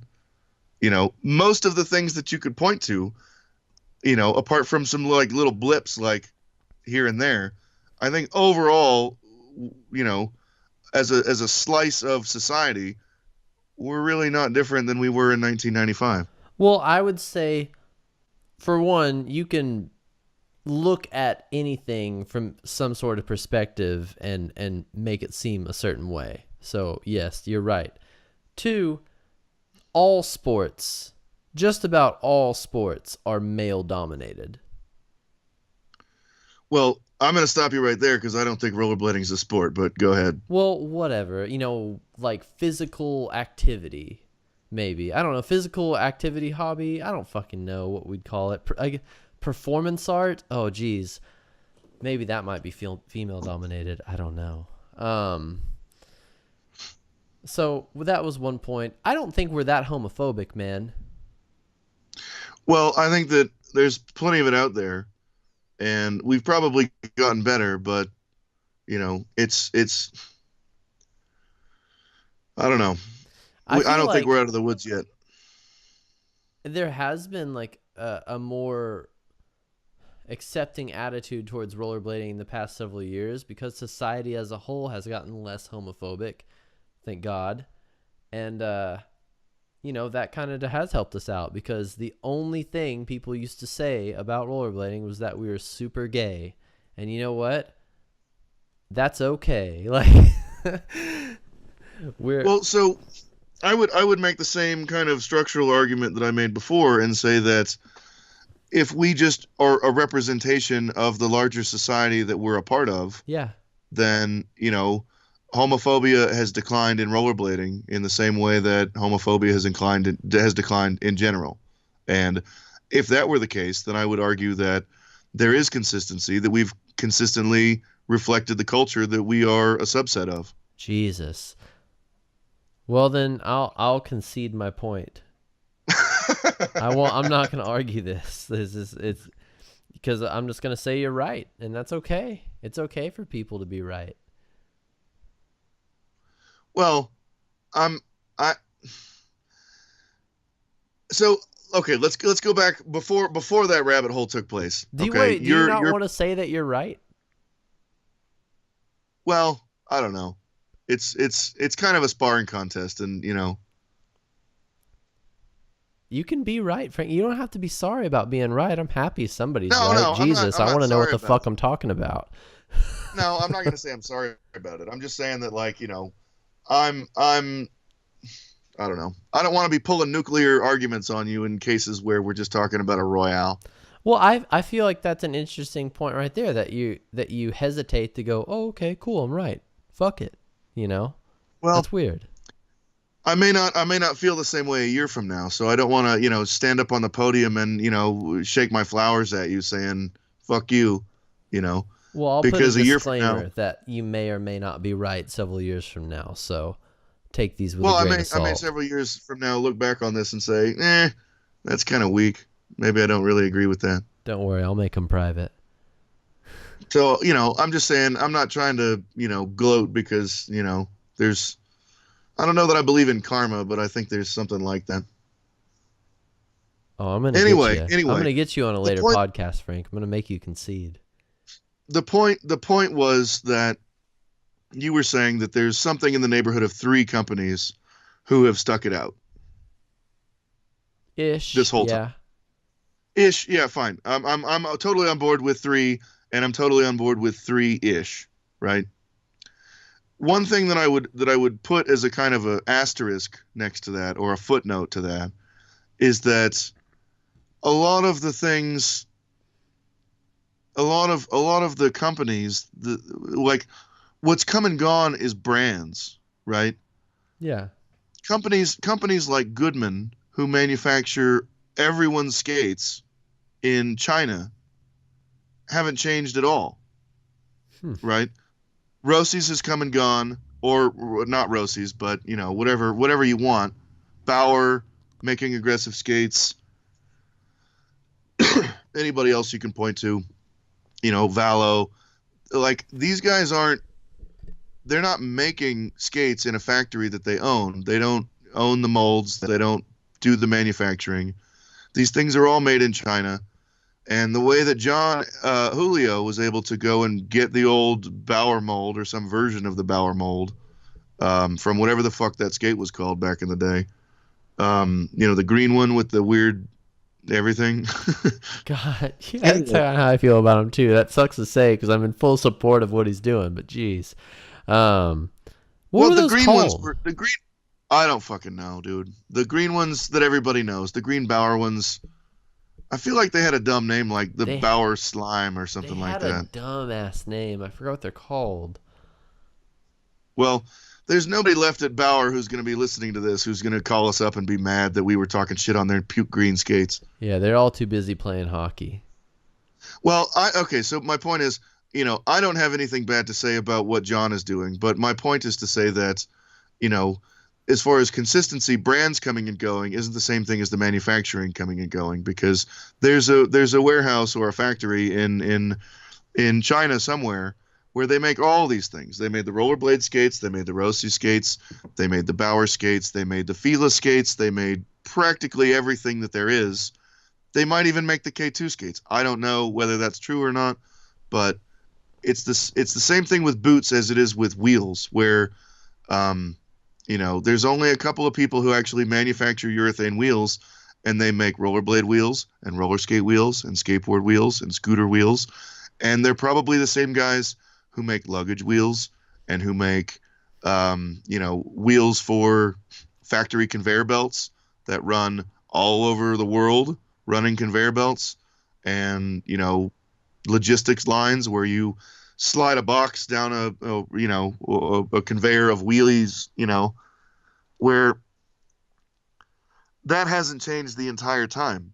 So, someone like Kevin Little is getting the wheels made somewhere. I don't know where, but Undercover, good I on him for think. getting it done. But I don't think that Undercover owns. Maybe they do. Maybe I don't know. Maybe they actually do own the molds and the capability to do it, and that's who's doing it. But as far as I know, in larger manufacturing, there's only a couple of people who are actually doing the manufacturing, and those facts will not have changed over the last 20 or 25 years. Yeah. So, if there's three brands that have stuck it out, that's three brands, not three manufacturers, is my point. You're right. And It's been one good on them for manufacturer. It's making it weird. through the I wonder apocalypse. what we could do outside of that one manufacturer. I wonder what other options there are and why other companies haven't sought that out, you know? Well, Peter from Adapt is doing it, and he's hand making everything. A long And time ago, there was a company that I was working with called Metric Frames, which were, as far as I know, the first production UHMW frames, and those were made by hand. And there are several other people who are milling UHMW skate parts in their garage, and with a more elaborate setup, somebody like Cletus could be hand cutting every single frame. Now, huh. I know that Cletus is getting those poured someplace, but it doesn't mean that he couldn't do it with a bunch of routers in a line. If he had enough, money to make it out of UHMW and buy 10 different routers to do uh, one pass or one procedure per router, that's pretty expensive. Buying molds is expensive, but also buying 10 or 20 routers and setting up a production line is massively expensive also. Yeah. I just searched this entire time for what the fuck those Bauer skates were called, and I can't find them. Oh well. Anybody listening to this will be able to produce it, and we'll just sit here and toil, and they'll be like, "You idiots! It's such and such." I know. I want to say something goofy like they were called like the Enforcers or something stupid like that, and I know it's not even close.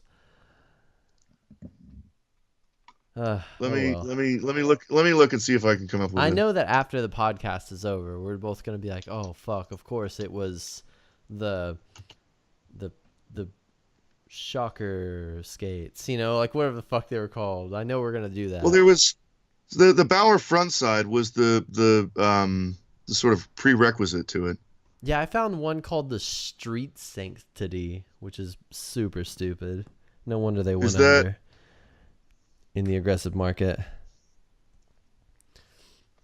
I will say though, he took probably like one of the weirdest molds and made it look as acceptable as it could look. If you would have given me that shell, I would have been like, there's nothing I can do. There's no way I can make this sick. And he did the best fucking job. And the sole plates look like they're going to be great. I like where the groove is. He did a cool thing with the liner, lipping it over the back. Like, good job, John Julio. I think that they're pretty decent looking skates. Okay, I'm looking at something that's calling it the Bauer Humility. No, it's not it at all. Well, it's on. I mean, it's for sale at thissoul.com. I saw that one too. And they all have that weird lace system. Also, that's the only thing that makes it weird looking to me. If it didn't have that strange wavy lace system on the shell, it'd be just a normal fucking skate. It looked fine. Was it called the Bauer Respect? No, not at all. I got no respect for that. Dad joke. Hang on. I'm still looking. Oh, what language is this? Oh God. Just forget about it, man. It's over. There were so many bad skate names. I mean, this is so. Like there was that weird company. I think it was one of those European skate companies called Bauer Sanctity. Huh? Bauer Sanctity. No, definitely not. I think that's what it was called, man. It totally was not. That was not it for sure. I'll know it the second I hear it. I'm gonna be like, oh, it was the Encore for sure. Like the Bauer Encore. It was a stronger name. I don't know, man. Sanctity, humility. Like, no, these are not strong names, dude. Like, what's that? The Bauer Empathy. No. Bauer Empathy, dude. Who was doing that? Who was in charge of this, man? Whoever was there was the weakest pussy. Like, think of a cooler name, dude. Don't talk that way, Cody. Excuse me. I'm sorry. Forgot we have a PG audience. I want like. Hang on. God damn it, dude! Like, I'm so close to this. I'm in the like Tracy White Blade Museum, like looking at pictures. I'm so close. It was the Bauer. So. What's another super weak ass name? It's the Bauer Apology. We're sorry we made this ugly ass lace design. Oh man, I'm getting in trouble for all the ex-Volo heads after this one. Sorry, everyone. I mean, I'm not hating. I'm just having fun. There's a difference.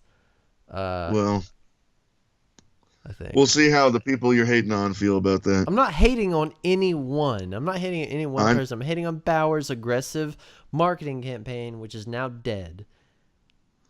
Well, that's fine. How long did South Park say was justified to make fun of something? Oh, I can't quote South Park at that level. Like we can make like AIDS was funny because it had been a certain amount of time since AIDS was a thing. Oh God. I think it was 20 years.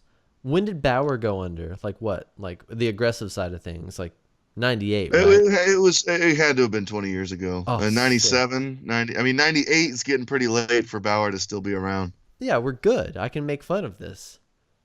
I mean, if you're using South Park as your yardstick for whether something is offensive or not, then you're taking your life in your own hands. Okay.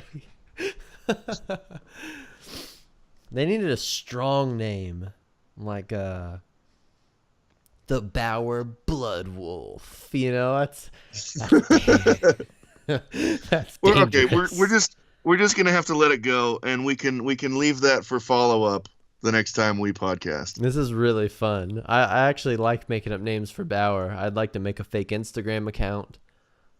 Um, find all But the see, but then shitty Sal, but old. I guarantee you though that that's just gonna come across as clowning on them skates. Oh yeah, that's true. I don't want to fuck them up in their inception. I need to wait a few years so they can get their stride. I mean, I want them to succeed.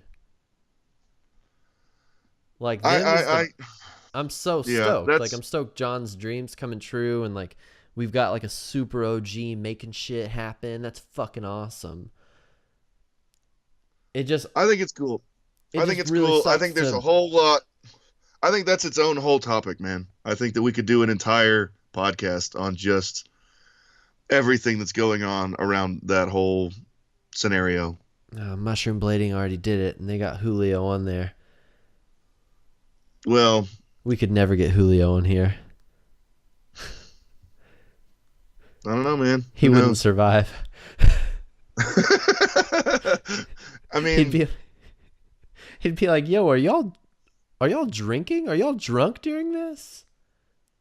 are you drunk? I'm not Did drunk. you I did haven't you had just make anything to fun do of me? I'm with the president. it. I'm the No, head." I think the same thing is that I think that we can cover stuff that could get dicey at times, but at the same time, I think that there's a lot of really neat stuff to say. There's some fair criticism to say, but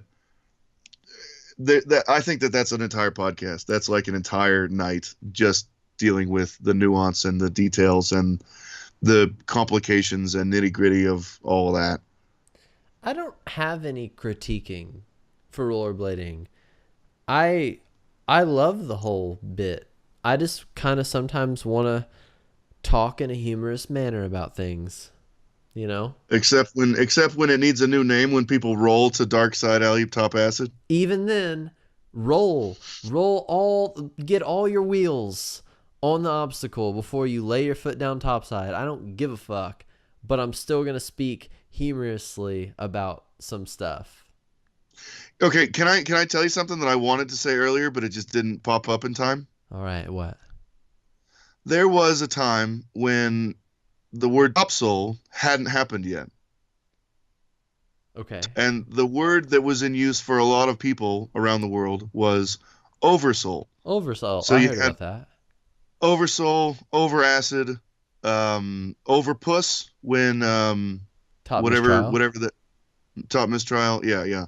So over rather than top was the prefix.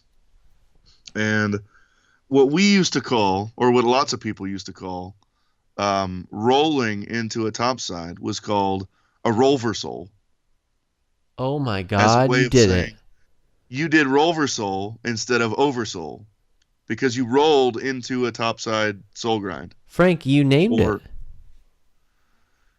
well, I didn't. Well, It you was a term just that you was just you it was circulating. I you didn't brought it make it up. back. Rover Soul. That's hard to say. I didn't bring it back. I just said it. That's not bringing it It's back. back, dude. I'm bringing it back. Rover Soul to dark true top acid. Rolversole. That's a fucking mouthful. That's like an ugly word. Well, it was meant to be. Like, Ugh. I think it's mean, but it's charming in a certain way that, kids are mean. How is it mean?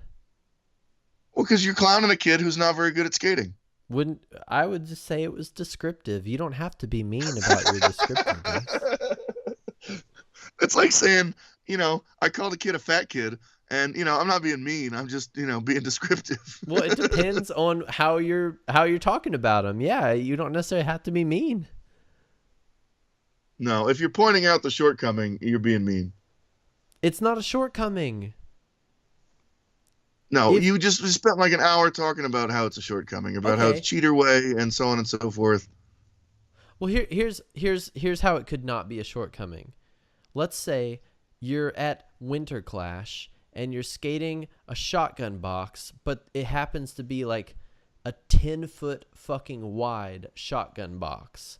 And there's no way in hell you can gap perfectly to the other side, to dark side.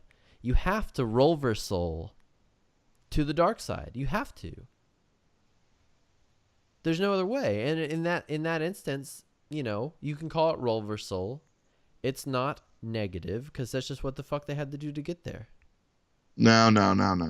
Yeah. Now, this is like some justification for, saying big boned instead of fat or something like that. Like it I don't think there's any way to win. You're way too friendly about this.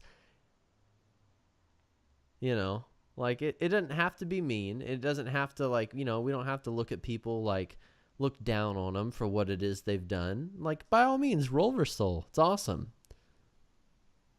Wait, I don't see how that makes me friendly. Because you're like, well, no, we don't need to call it rollerblading. That's mean. Like, it's not mean.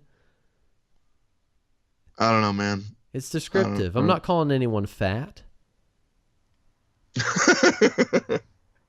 No, but the point,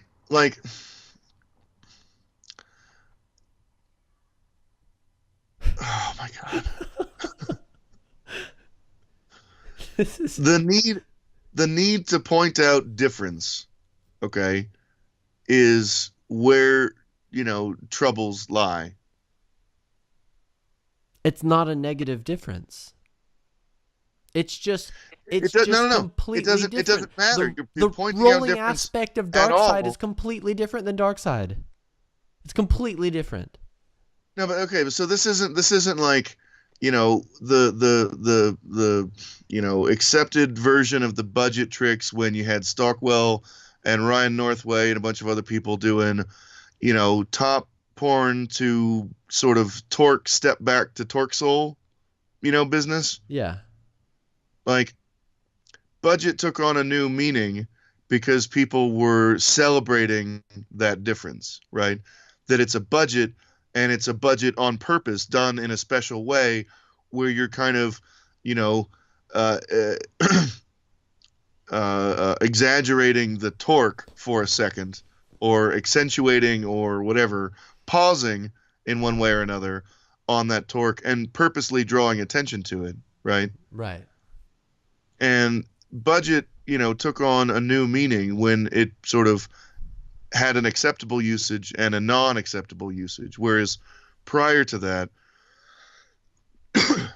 there was no acceptable usage, right? That if you do a soul grind to front side where you just lift up your soul foot and stand up front side, right? That's budget.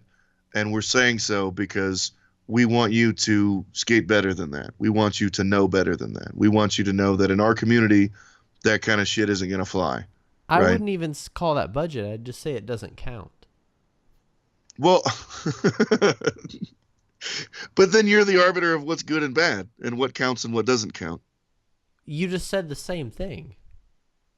Oh my God.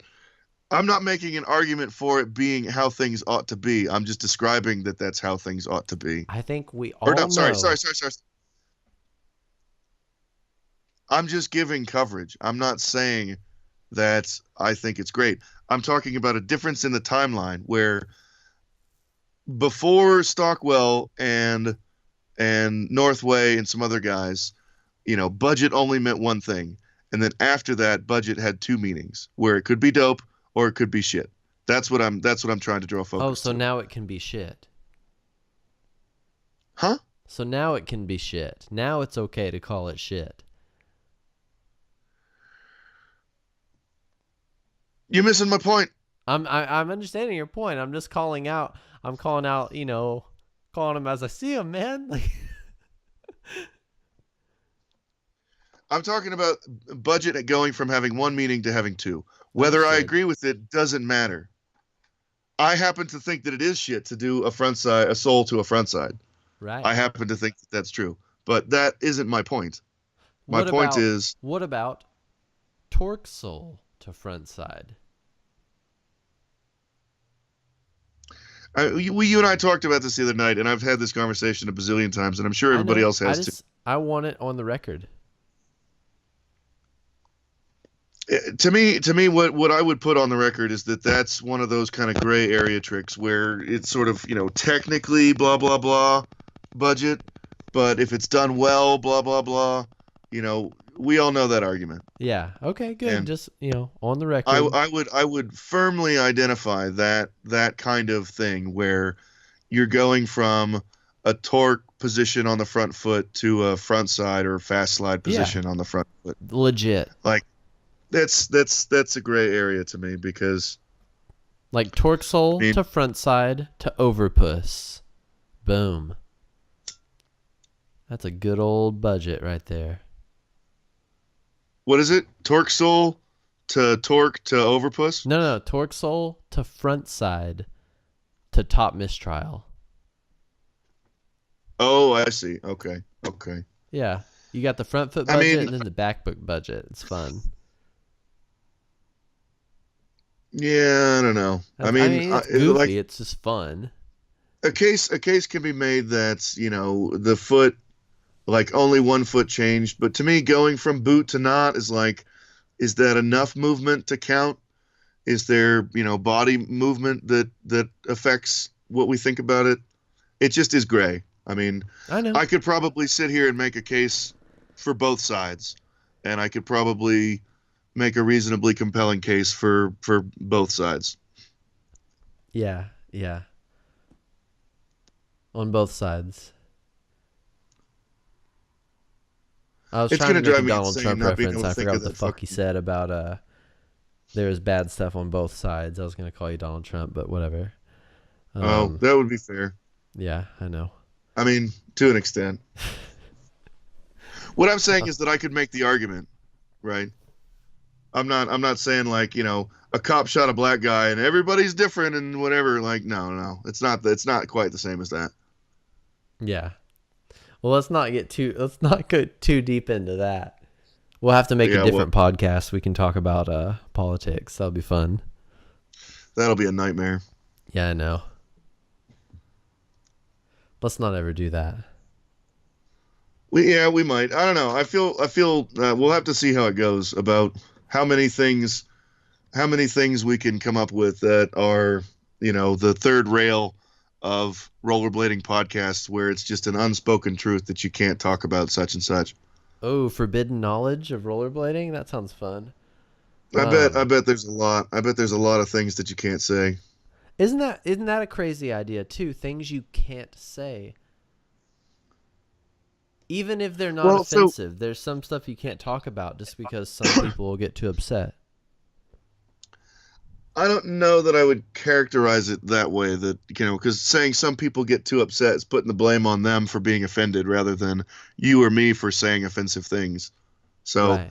I would tread lightly on that.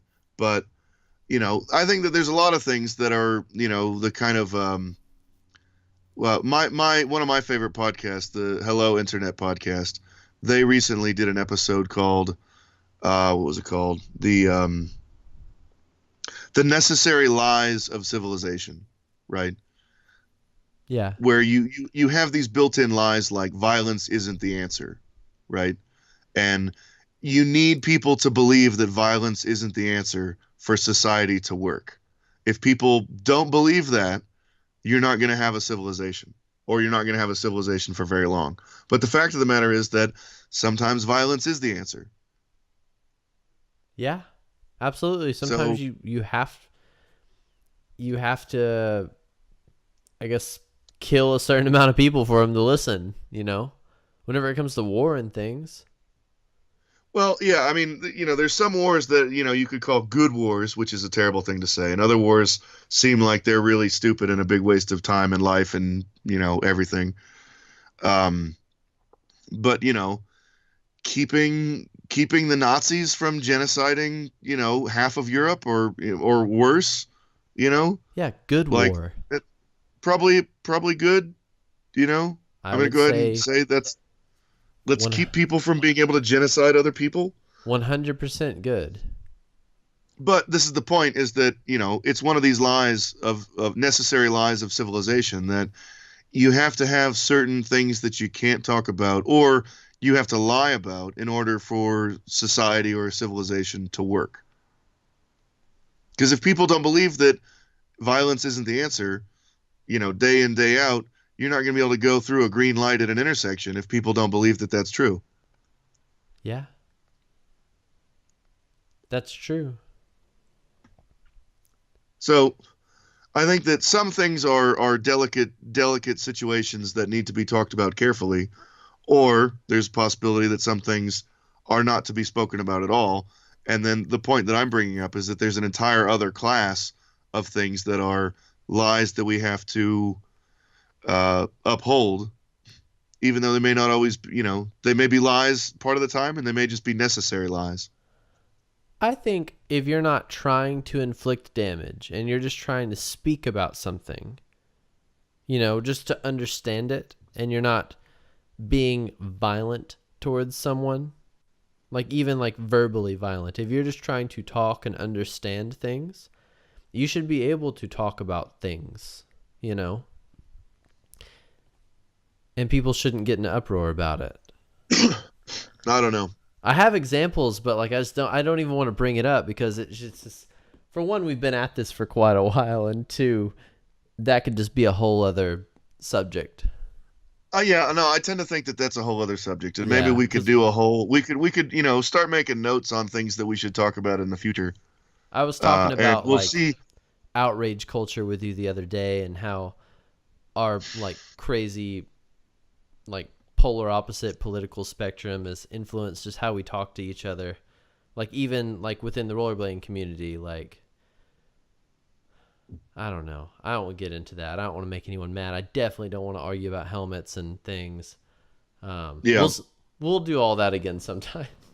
No, we'll I think we'll get there. We'll definitely get there. There's no reason we need to try to cover everything, and we can't do justice if we're going to try to, dig into things. I mean, as far as I'm concerned, I don't even know how well we did covering the apocalypse. I mean, we didn't nail down a good date when it happened. We didn't nail down whether the transition period is over.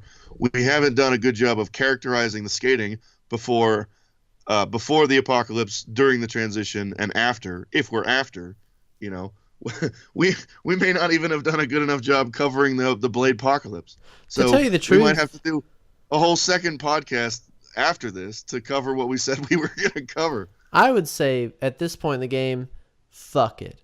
Because I don't want to talk about us being dead. Because I feel like right now we're at a renaissance period where we're changing and growing, and we're seeing new tricks being done that I didn't even know. I didn't know 20 years deep into the game I'd be seeing people like Colin Martin do shit that I didn't even know was possible. Like we were talking about that yesterday. And I'm happy that we're here, and I don't want to talk about the apocalypse anymore. I want to talk about the future.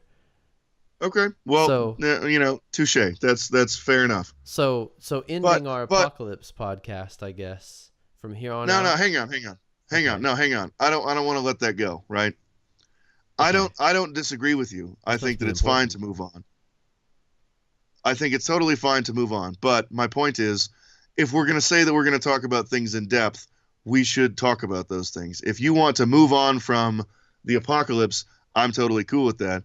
But when we take on a new topic, like we take on them skates or whatever, we can't just sit here and talk for 2 hours about back when you were a kid or blah, blah, blah, like a bunch of unrelated stuff.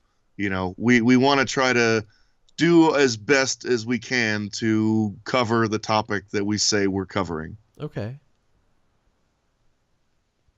Okay. So in this particular case, I agree that listen to two assholes drone on and on about how dead fucking everything is and how miserable everything is and blah blah blah is, not that fun, Yeah. right? So I'm totally fine to move on from that. But if we're gonna cover a topic, we want to make sure we cover the topic. Well, the thing with the apocalypse, and whenever I want to talk about stuff like that, is I don't necessarily want to talk about how we're dead.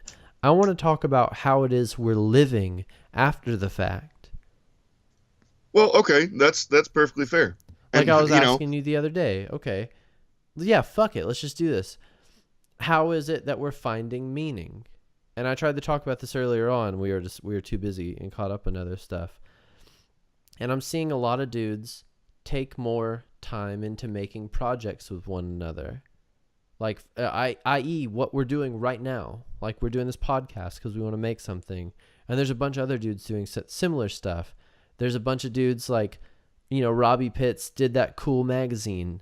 Everyone's making their own little video or their VOD or their thing, their Instagram. Like, everyone's doing stuff nowadays. And we're all a lot more productive in the post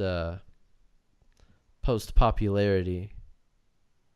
You know what I mean? Yeah, I do. And I think that it's great. I think that it's the same kind of thing about throw a bunch of stuff up there and see what sticks. I think that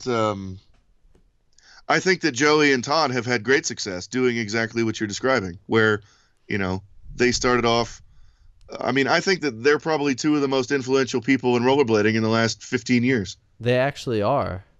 They influenced the big wheels trend. They influenced a lot of like ground game tricks we're seeing. Yep. Not to go back to trick naming, but like I think my only critique of them, and I've said this multiple times, I'll say it again, is I wish they would name all the crazy ground shit that they do. Because they've probably invented 50 tricks and we just don't have something to call it. Therefore, as a community, we can't talk about what it is they're doing, Yeah. Have we ever talked about the gazelle and what a gazelle is? I feel like you and I have talked about that, but I can't. I might have talked It's like a weird. I might have talked about it on the True Spin podcast. I can't remember because it all blends together. But that's whenever you go from fakie to faux with all 8 on the flow, which would mean from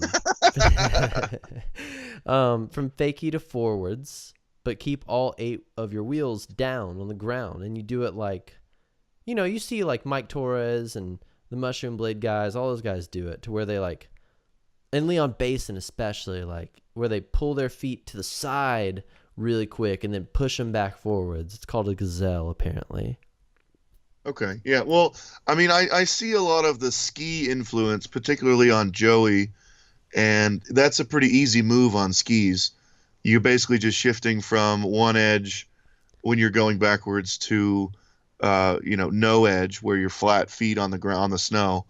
And then, not an easy move on rollerblades. No, I agree. I'll tell you what keeps me interested about what Joey and Todd are doing. I think that there are a lot of neat contributions as far as, kind of not taking things too seriously and so on. I feel like you and I have talked about that. I feel like I've talked about that elsewhere. But the thing that I'm looking forward to most about continuing to develop the kinds of things that those guys are developing is to solve problems that rollerblading has had forever. Okay, so maintaining speed using different techniques to pump and carve and stuff like that are solutions that will come from, for lack of a better term, mushroom blading, but will have something really awesome to, like as an insight or as a new technique to solve problems that we've always had about maintaining speed, about generating speed, about checking speed, stuff like that. Another thing that I've wanted for a very long time is something to do that isn't stupid across the flat of a ramp. You and I used to skate at House Park in Austin together, and one of the things that always drove me crazy was to ride that bowl in a town with a tremendous BMX presence and ride the bowl with some guys who were really, really world-class bowl bike riders. And one thing that they do is come hauling ass out of a corner and do a manual on the platform and manual all the way over to somewhere else where they want to be to continue their line and drop back in with a whole bunch of speed because of how fast they were able to do the manual. Now, in rollerblading, like a double heel manual or even a one-footed heel manual doesn't do it. You know, it doesn't successfully communicate that I'm still having my turn. It's not your turn yet. I'm not out. And it also doesn't bring enough power to do something rad somewhere else in the bowl. Do you know what I mean? I'm still, and we've argued about this in the past, I'm still completely convinced there are multiple dudes that are proficient enough in manuals to pop out of a bowl at full speed and keep it pumping. Yeah, I suppose that's true. I just want something else. I mean, you look at the variety. You just said yourself 5 minutes ago that, those dudes have probably invented 50 totally different tricks. Well, there's right? no way. So what I would like is more options than I just need to learn how to heel roll better. Well, there's no way that they could do any of those tricks I'm talking about in between like a deck maneuver, because all those moves that they do cause like speed loss. Okay, so I actually talked about this with Joey, I think off air, so to speak. And he actually was able to give me a clip that he had just done earlier in the week. And he was talking about basically coming out of the bowl onto the platform and doing a kind of a shuffle, like a not like a cess slide, but like a wheel shuffle kind of a thing. Yeah, like a hockey stop, sort of like a quick one. Yeah, kind of.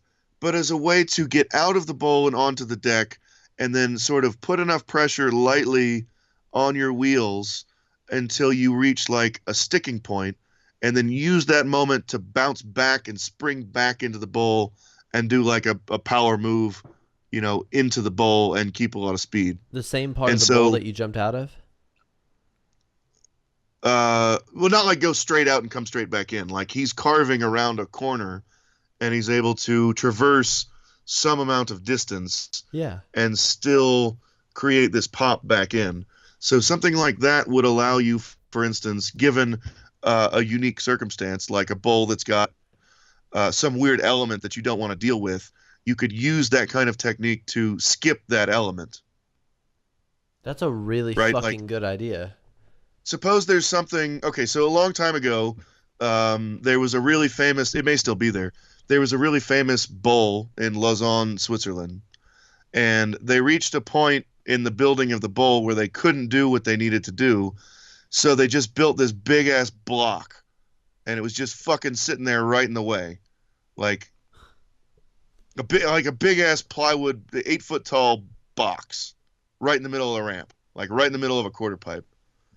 And I don't know what was behind it. I don't know if there was a electrical box or some kind of utility box or something like that thing had to cover, or if there was an exit, or I don't know what the reason was. But just imagine a perfect bowl with like a giant fucking 8 foot by 8 foot box right in the middle of one of the quarter pipes. Right.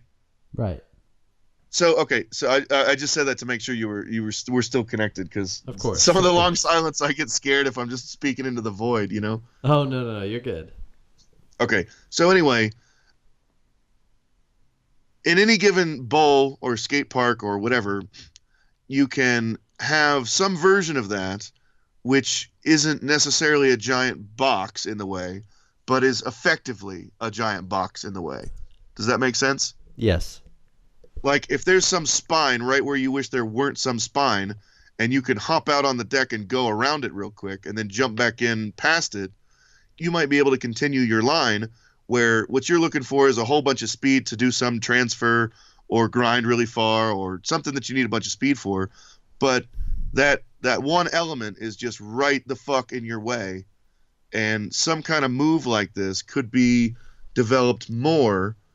And a heel roll may not be appropriate in that circumstance. So it would be nice to develop the kind of vocabulary where instead of one option to do a heel manual, we've got 10 things to pick from where if you need to get on the platform and get back in, there's options rather than just jumping out and skating, which in some cases can work, right?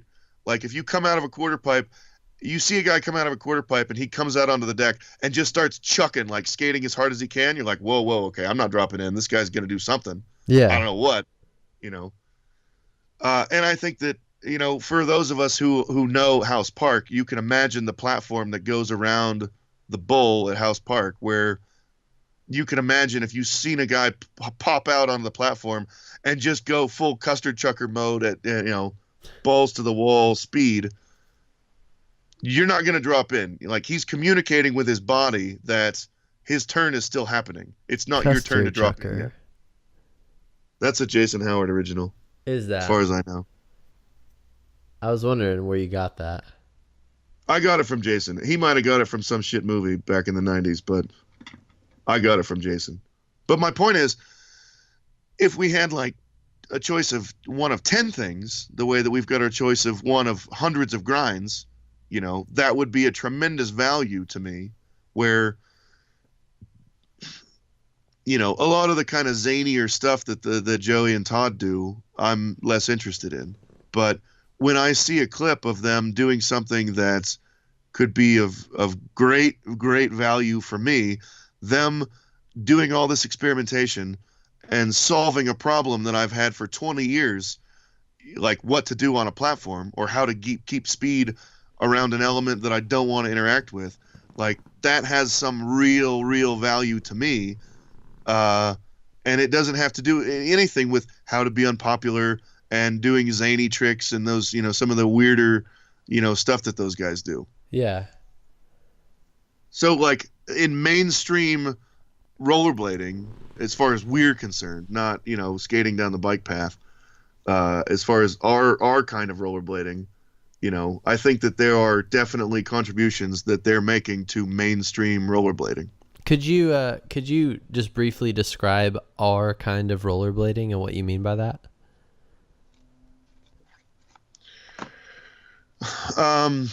Let's say rails, ledges, half pipes, and skate park skating.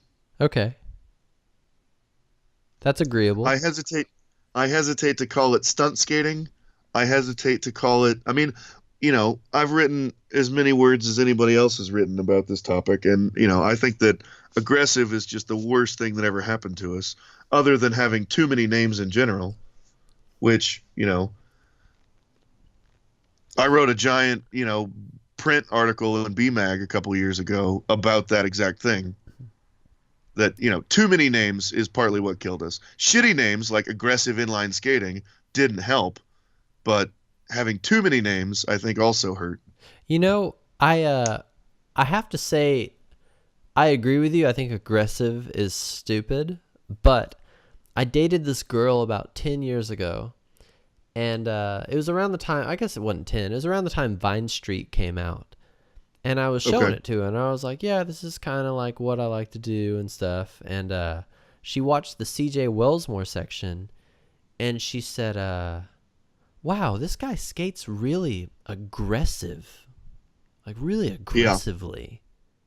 Yeah. And I was like, that's funny you say that, And your response was troll. Yeah, troll. And she'd never heard of aggressive skating, or the term at least. Somehow she'd never heard of it, so it was just funny for that to happen. So had she encountered rollerblading ever before? No. Isn't that crazy? I mean, not necessarily. I mean, I mean, at the time though, like she was a few years younger than me, and we also grew up like in the country, so I mean, there's not really too much rollerblading happening in cities where there's more grass than concrete. oh yeah, yeah, When I say yeah. cities, No, like sparingly, I that mean like, dude, there's probably like 15,000 people in the city where she lived, so there's like yeah, nothing yeah, yeah. there. Well, yeah, I find it unsurprising, but I find it unsurprising that she hadn't heard of it, but or hadn't even ever seen it before. Um, but as far as showing someone C.J. Wellsmore as their first glimpse at what this is, um, I think that that's probably a pretty fair response on her part. Yeah, You know, I think that it's probably a pretty accurate description where he skates with a lot of speed, he skates with a lot of power, he's jumping, big distances, he's grinding things. I don't know, I can't quote directly from CJ's Vine Street section, but in my mind, he's kind of like a big power skater rather than like a super tech, you know, like a Jeff Phillips section doesn't look like a CJ Wellsmore section. And wow, they both that's a have their really good merits. example. They both have their merits, but they're very, very different kinds of skating. Yeah, for sure. Where, a halfy section has more in common with a CJ Wellsmore section. Wow, what a compliment to CJ. Don't you think? I mean, No, in terms of a girl who's never seen it, your girlfriend seeing it and thinking, this guy's skating with a lot of power and aggression. I think if you had shown her a halfy section, she might have said something similar. yeah, Whereas, if you showed her a Joey McGarry section, she might have still had nice things to say about it, but she probably wouldn't have chose the same description. she would have been like, it looks like this dude ate a bunch of mushrooms before he went rollerblading. Troll, lol. Oh, that's stupid. I'm sorry. I mean, so much of like what their jokes are and their insights are is so like niche of a niche of a niche, that it would be like you have to already have a baseline knowledge to understand what they're doing a lot of the time. Yeah, You know, um, some of those like really pronounced or dramatic looking moves that they'll do. Um, like if you didn't know that side surf is half serious, half goofy, and if they do it, they're definitely pointing you towards the goofy side. You wouldn't know to know that. do you think side surf is something that ever should have been goofy? Ever should have been goofy? Yeah, do you think that maybe we should have utilized side surf the way that you know how roller skaters utilize it in a bowl? Yeah. Do you think that's something maybe we should have adapted early on? Well, we did. I mean, all the like Toto Gali and Kato and all those Rene Holgren, those guys were all roller skaters before they were rollerbladers, and they all did that. Right. So early So, on, like, why did it it wasn't. become not cool? I think that a lot of the powers that be in the early days of rollerblading really badly wanted a separate identity from skateboarding and other activities, and that was something that roller skating was doing for reasons that I really can't speak about because I don't know what their motive was. When I look at the Chicks and Bowls stuff that I see lately, they're not doing side surf. I don't know what advantage it has, but from an outsider's perspective, it looks like it's trying to emulate skateboarding. That's what it looks like to me. I don't know if that's true, but that's how it looks from my vantage point. Yeah. And so, given that perspective, I would say that you know Dave Payne and Arlo and a lot of the early guys. If you look at the old Senate ads and stuff, you can see how badly and desperately, um, you know, We wanted our own identity. I think that's a good thing. And I wish that we still wanted it that badly and desperately. Our own identity? Well, I mean, like, I'll catch, you saying a lot of things like, yeah, half cab this, or some other, take from skateboarding term, you know what I mean? Like, everything we say, even fakie, which I use that term all the time. Like, everyone uses fakie nowadays, all sports. Mm-hmm. Like, we've talked about this in the past. I wish unnatural was a thing, and we don't use the term switch. I hate that we use front side and back side, Well, yeah. I mean, I think that there's certain things that are universal as far as action sports, and I've talked about this in print or online in articles where certain of these things are so universal that we're stuck with them, whether we want them or not. Yeah, right. No. That's why I don't fight the fakie thing. A front flip is a front flip. It doesn't matter what the fuck you're doing it on. If you're doing it on your feet, if you're doing it on roller skates or a pogo stick, a front flip is a front flip is a front flip. Same thing with a back flip. Same thing with the double back flip. And same thing with naming spins by their degree of rotation. Naming a spin with a number. 360, 540. A lot of these things have roots in, ancient things. Like a front flip was a front flip in ancient Greece 3,000 years ago. They didn't call it they didn't use the English word, front flip, but whatever it was called meant what we would call a front flip. I think that's why I jive with a lot of the wheelie ground-based shit I'm starting to see, because it's so obviously rollerblading. Like, we didn't take that kind of shit from any other sport. That's all us. You know what I mean? Right. Well, I mean, I feel that way about the soul grind because, soul grind was the first rollerblading trick that wasn't a skateboarding trick. Sick. That's ours. That's something that we did that no one else can do. You can't, I mean, front side could just as easily have been called 50-50, same as it is on a skateboard. And structurally, the same thing that happens on a bike is called a 50-50.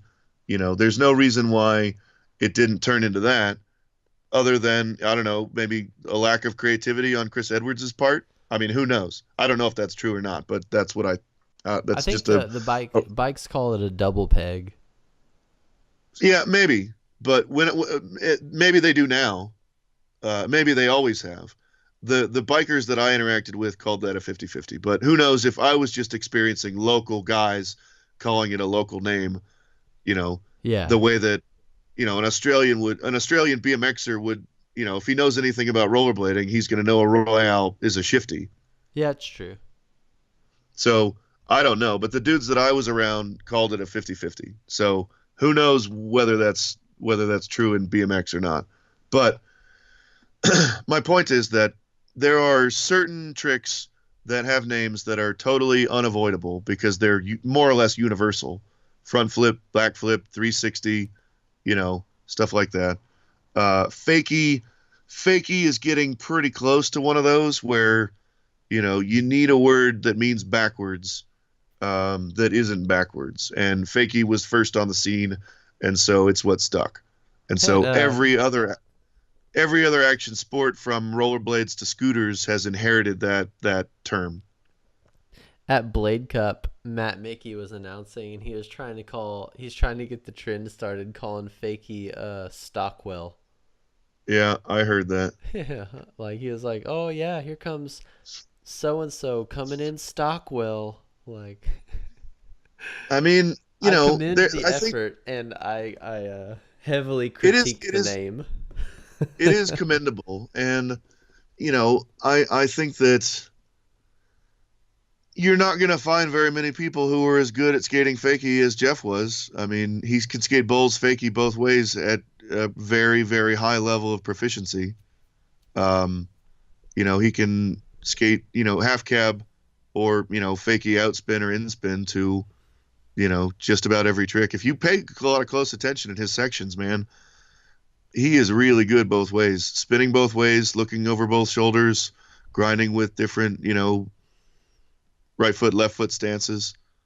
Um, so what just to round out that business, I think that it may come across as a kind of a cop out, but I was a lot younger when I learned these terms, and in my mind, like fakey out cab isn't, I don't know, or fakey outspin, it just doesn't sound right to me. The way that saying use guys doesn't sound right to me. I say y'all, when it's bunch of y'all, Yeah, and y'all sounds right to me. And, I agree with you that rollerblading has invented a set of terms to avoid the skateboarding terms, like half cab for Steve Caballero, or full cab for a fakey 360. But I can't help it, and I can't fight every battle. And that's one that I just, either I'm unwilling or I don't have the will or the energy or something. I don't know what it is. Oh, I'm at full victim of calling things switch. Like, I can't help it. I can't stop. Well, I mean, I say natural and switch rather than natural and unnatural. So there isn't even parity or consistency on my part. But I guess in a different construal, natural and switch are opposites, but natural and unnatural are probably better. I say Reggie nowadays. I'm like, is that switch or Reggie? Who's Reggie? For regular, is it Reggie? Oh my God! I think that was a weed. That was like a weed term for a while. Do you identify as a millennial or not? I mean, I kind of have to. I am. Okay. Are you calling me fat? Lol. You get it? Yeah, Okay. I do. And touche. Thank you. Touche. Can I tell you a hilarious story about the word touche? Please. Okay, so my wife, Jess, for those who don't know, she's rad for a start, but having nothing to do with that, her old roommate was this guy called Louis, and Louis was a rad guy, and he used to go to this coffee shop, and somewhere along the way, the barista at the coffee shop had got under the impression that touche was French for you're welcome. So Louis would go up to the counter and say, I'll have like a latte or a coffee or whatever. And the dude would make it and then it would hand it to him. And Louis would say, thank you. And the dude would hand it to him and say, touche. That's so stupid. I know, it's hysterical. But now I know. Anyway, I think that there are certain battles that we can fight, and there are certain battles that we just have to kind of let language do its thing. The other thing I think is that as I become the odd man out and I'm saying things that no longer make sense to people, when there's no longer anybody left for me to use my terms with and have them be understood, then I have to either adopt the new language or go it alone, basically. That's right. All you alley-oop unity people, listen up. Party's about over. To that, I will say that I've maintained for a very long time now that the best strategy is accommodation. If the goal in talking and using rollerblading terms is to communicate an idea to another rollerblader, then it makes perfect sense to use the terms that you think that person will understand. So if I'm talking to you, I'm going to say front sav. If I'm talking to Jared McBay, I'm going to say alley-oop unity. Of course. It saves time in the long run without having to have him say, now wait, which one's a savanna again? Yeah, if you're bilingual, in rollerblading terms, by all means. Right. It's effectively a kind of, well, it's not bilingualism. It's what's called code switching, which is also derived from bilingualism. So, yeah. Anyway, I mean, if that's the case, I think that's the best strategy. If I'm talking to you, I'm going to say front sav. If I'm talking to somebody else who won't get it, then I'll say alley-oop unity. And I think that the world is better if everybody could just spend half a second and try to accommodate who they're speaking to, rather than try to cajole everybody into thinking the way that they think. And everyone, the one or two people that might have made it this far, if you catch me in the streets, Hour 3, you better be using the term back soul or back acid if you're talking about topsides. I thought you wanted to bring back the over acid and the oversoul and the rolversole. Rolversole? Well, no, rolversole is whenever you're drifting to the dark side nowadays. Okay. That's what I heard. Okay. Did you hear that on the internet? Yeah, I heard it on the internet. Lol. Oh, man. Well, wait. Okay, so our talking time is different from our recording time, right? So I'm at 2:58:37. Do you have a different time for the recording? I actually don't have a time. There's not a time set up. Okay, so you don't have a counter. I have no idea how long it's been. It seems like it was about 15 minutes we were on before we started. Yeah, something like that. I was about to say I do have to wake up and go to work tomorrow. This podcast is not my only job. Shout out to all our sponsors, which is no one. What, you don't already have Squarespace and Audible and everybody else lined up for this? Not yet. We honorable mention to Oak City Skate Shop, but they're definitely not a sponsor. I just like them. Well, that's fair. I might have to cut this one at hour 3. I think nobody made it this far. I think it's just us. I don't know, man. Have some faith. I know. Have some faith. I'm kidding. But yeah, man, good times, good talk. I feel pretty satisfied with that. You feel like we've been pretty thorough? That was a normal, frank conversation.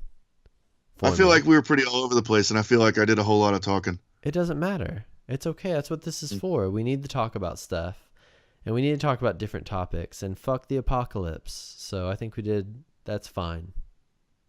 Yeah. Yeah. So everyone, if you're hearing this, what up? Thanks a ton for listening. We love you. I love you personally, and Frank, I love you too. And I guess I'm gonna hit you up next week, and we'll do it all over again. Yeah, I will echo the same, and I will also want to thank everyone for spending some time with us tonight. Oh, all right then. Well, I'm out of here, and I guess I'll talk to you soon, bud. Okay, take care, Cody. Thanks again, everybody, for listening. All right, bye. Bye.